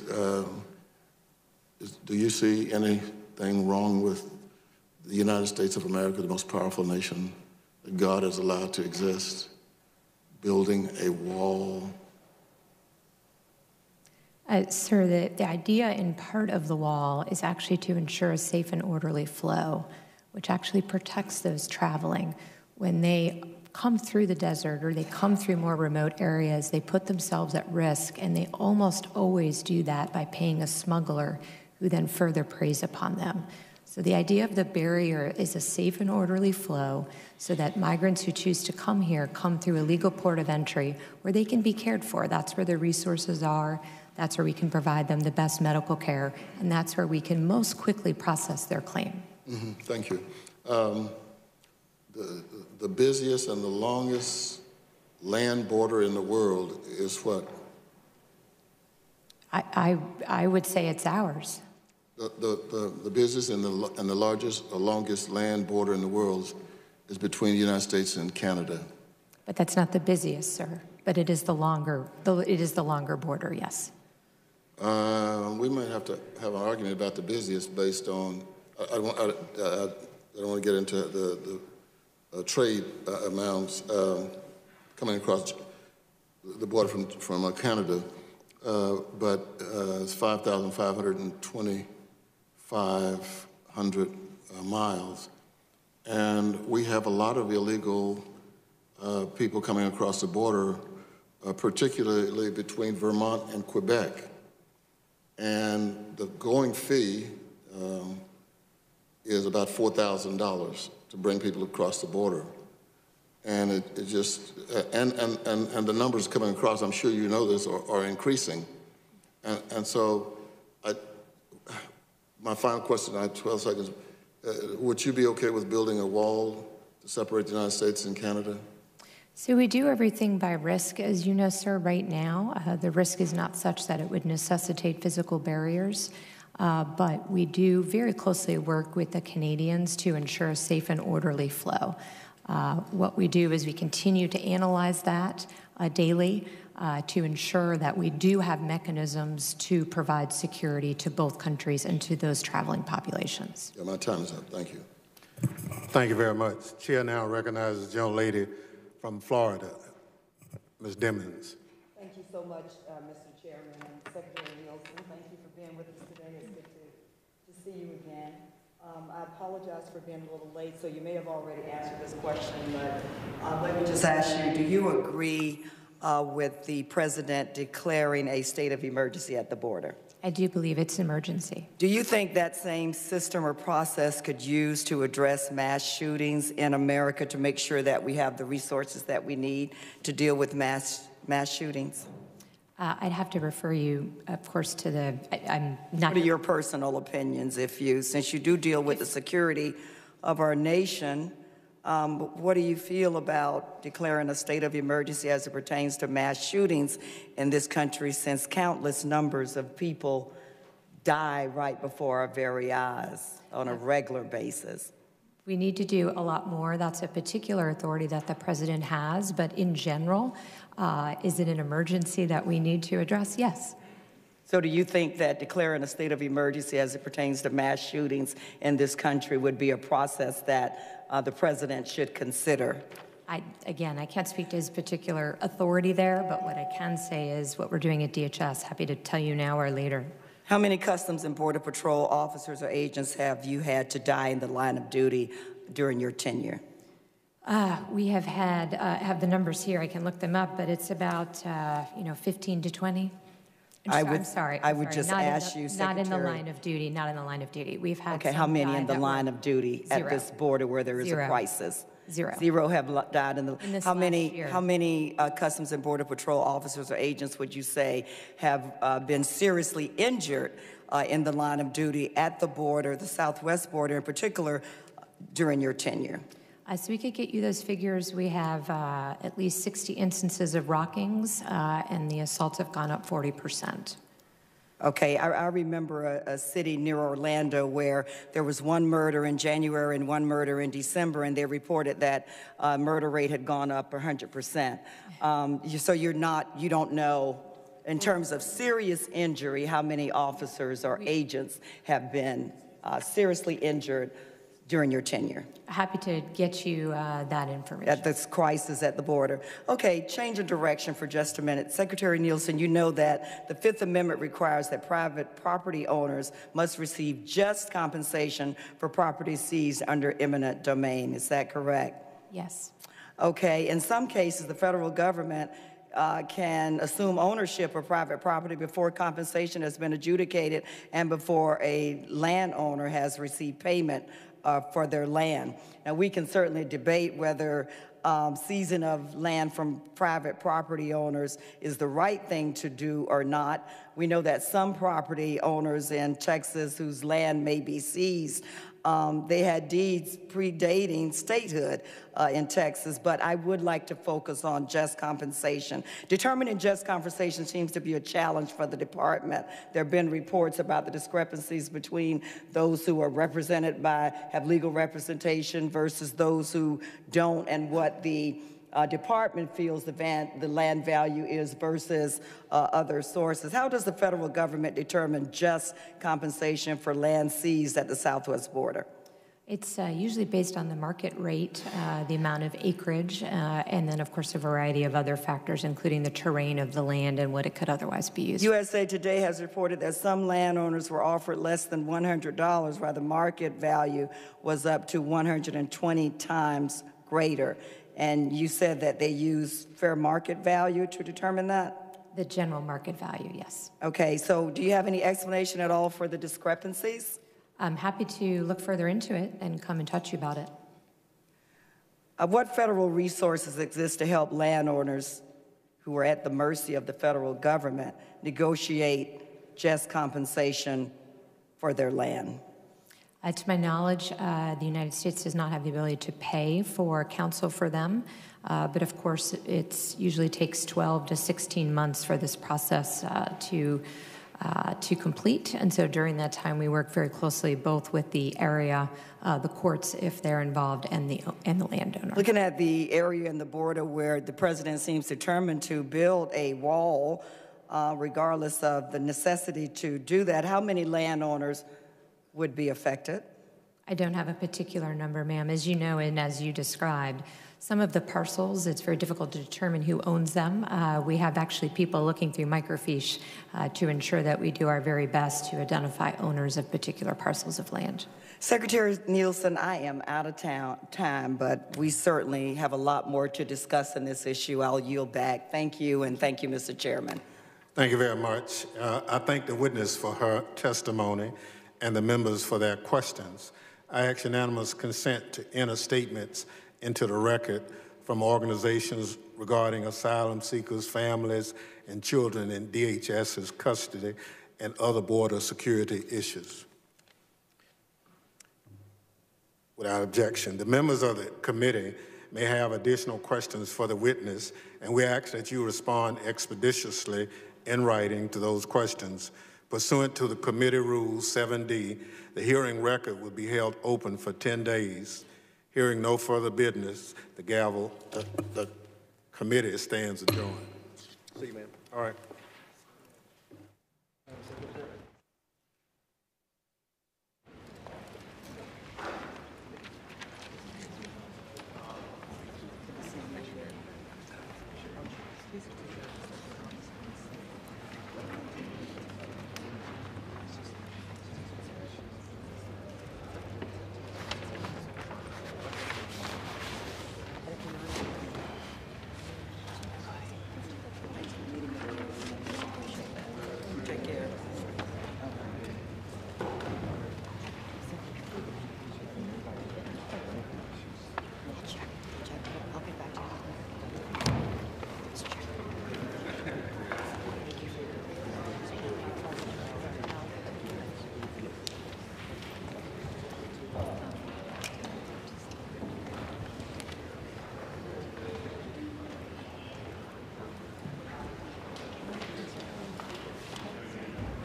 for so nice to see you. We'll let her know that you said so. Your social security.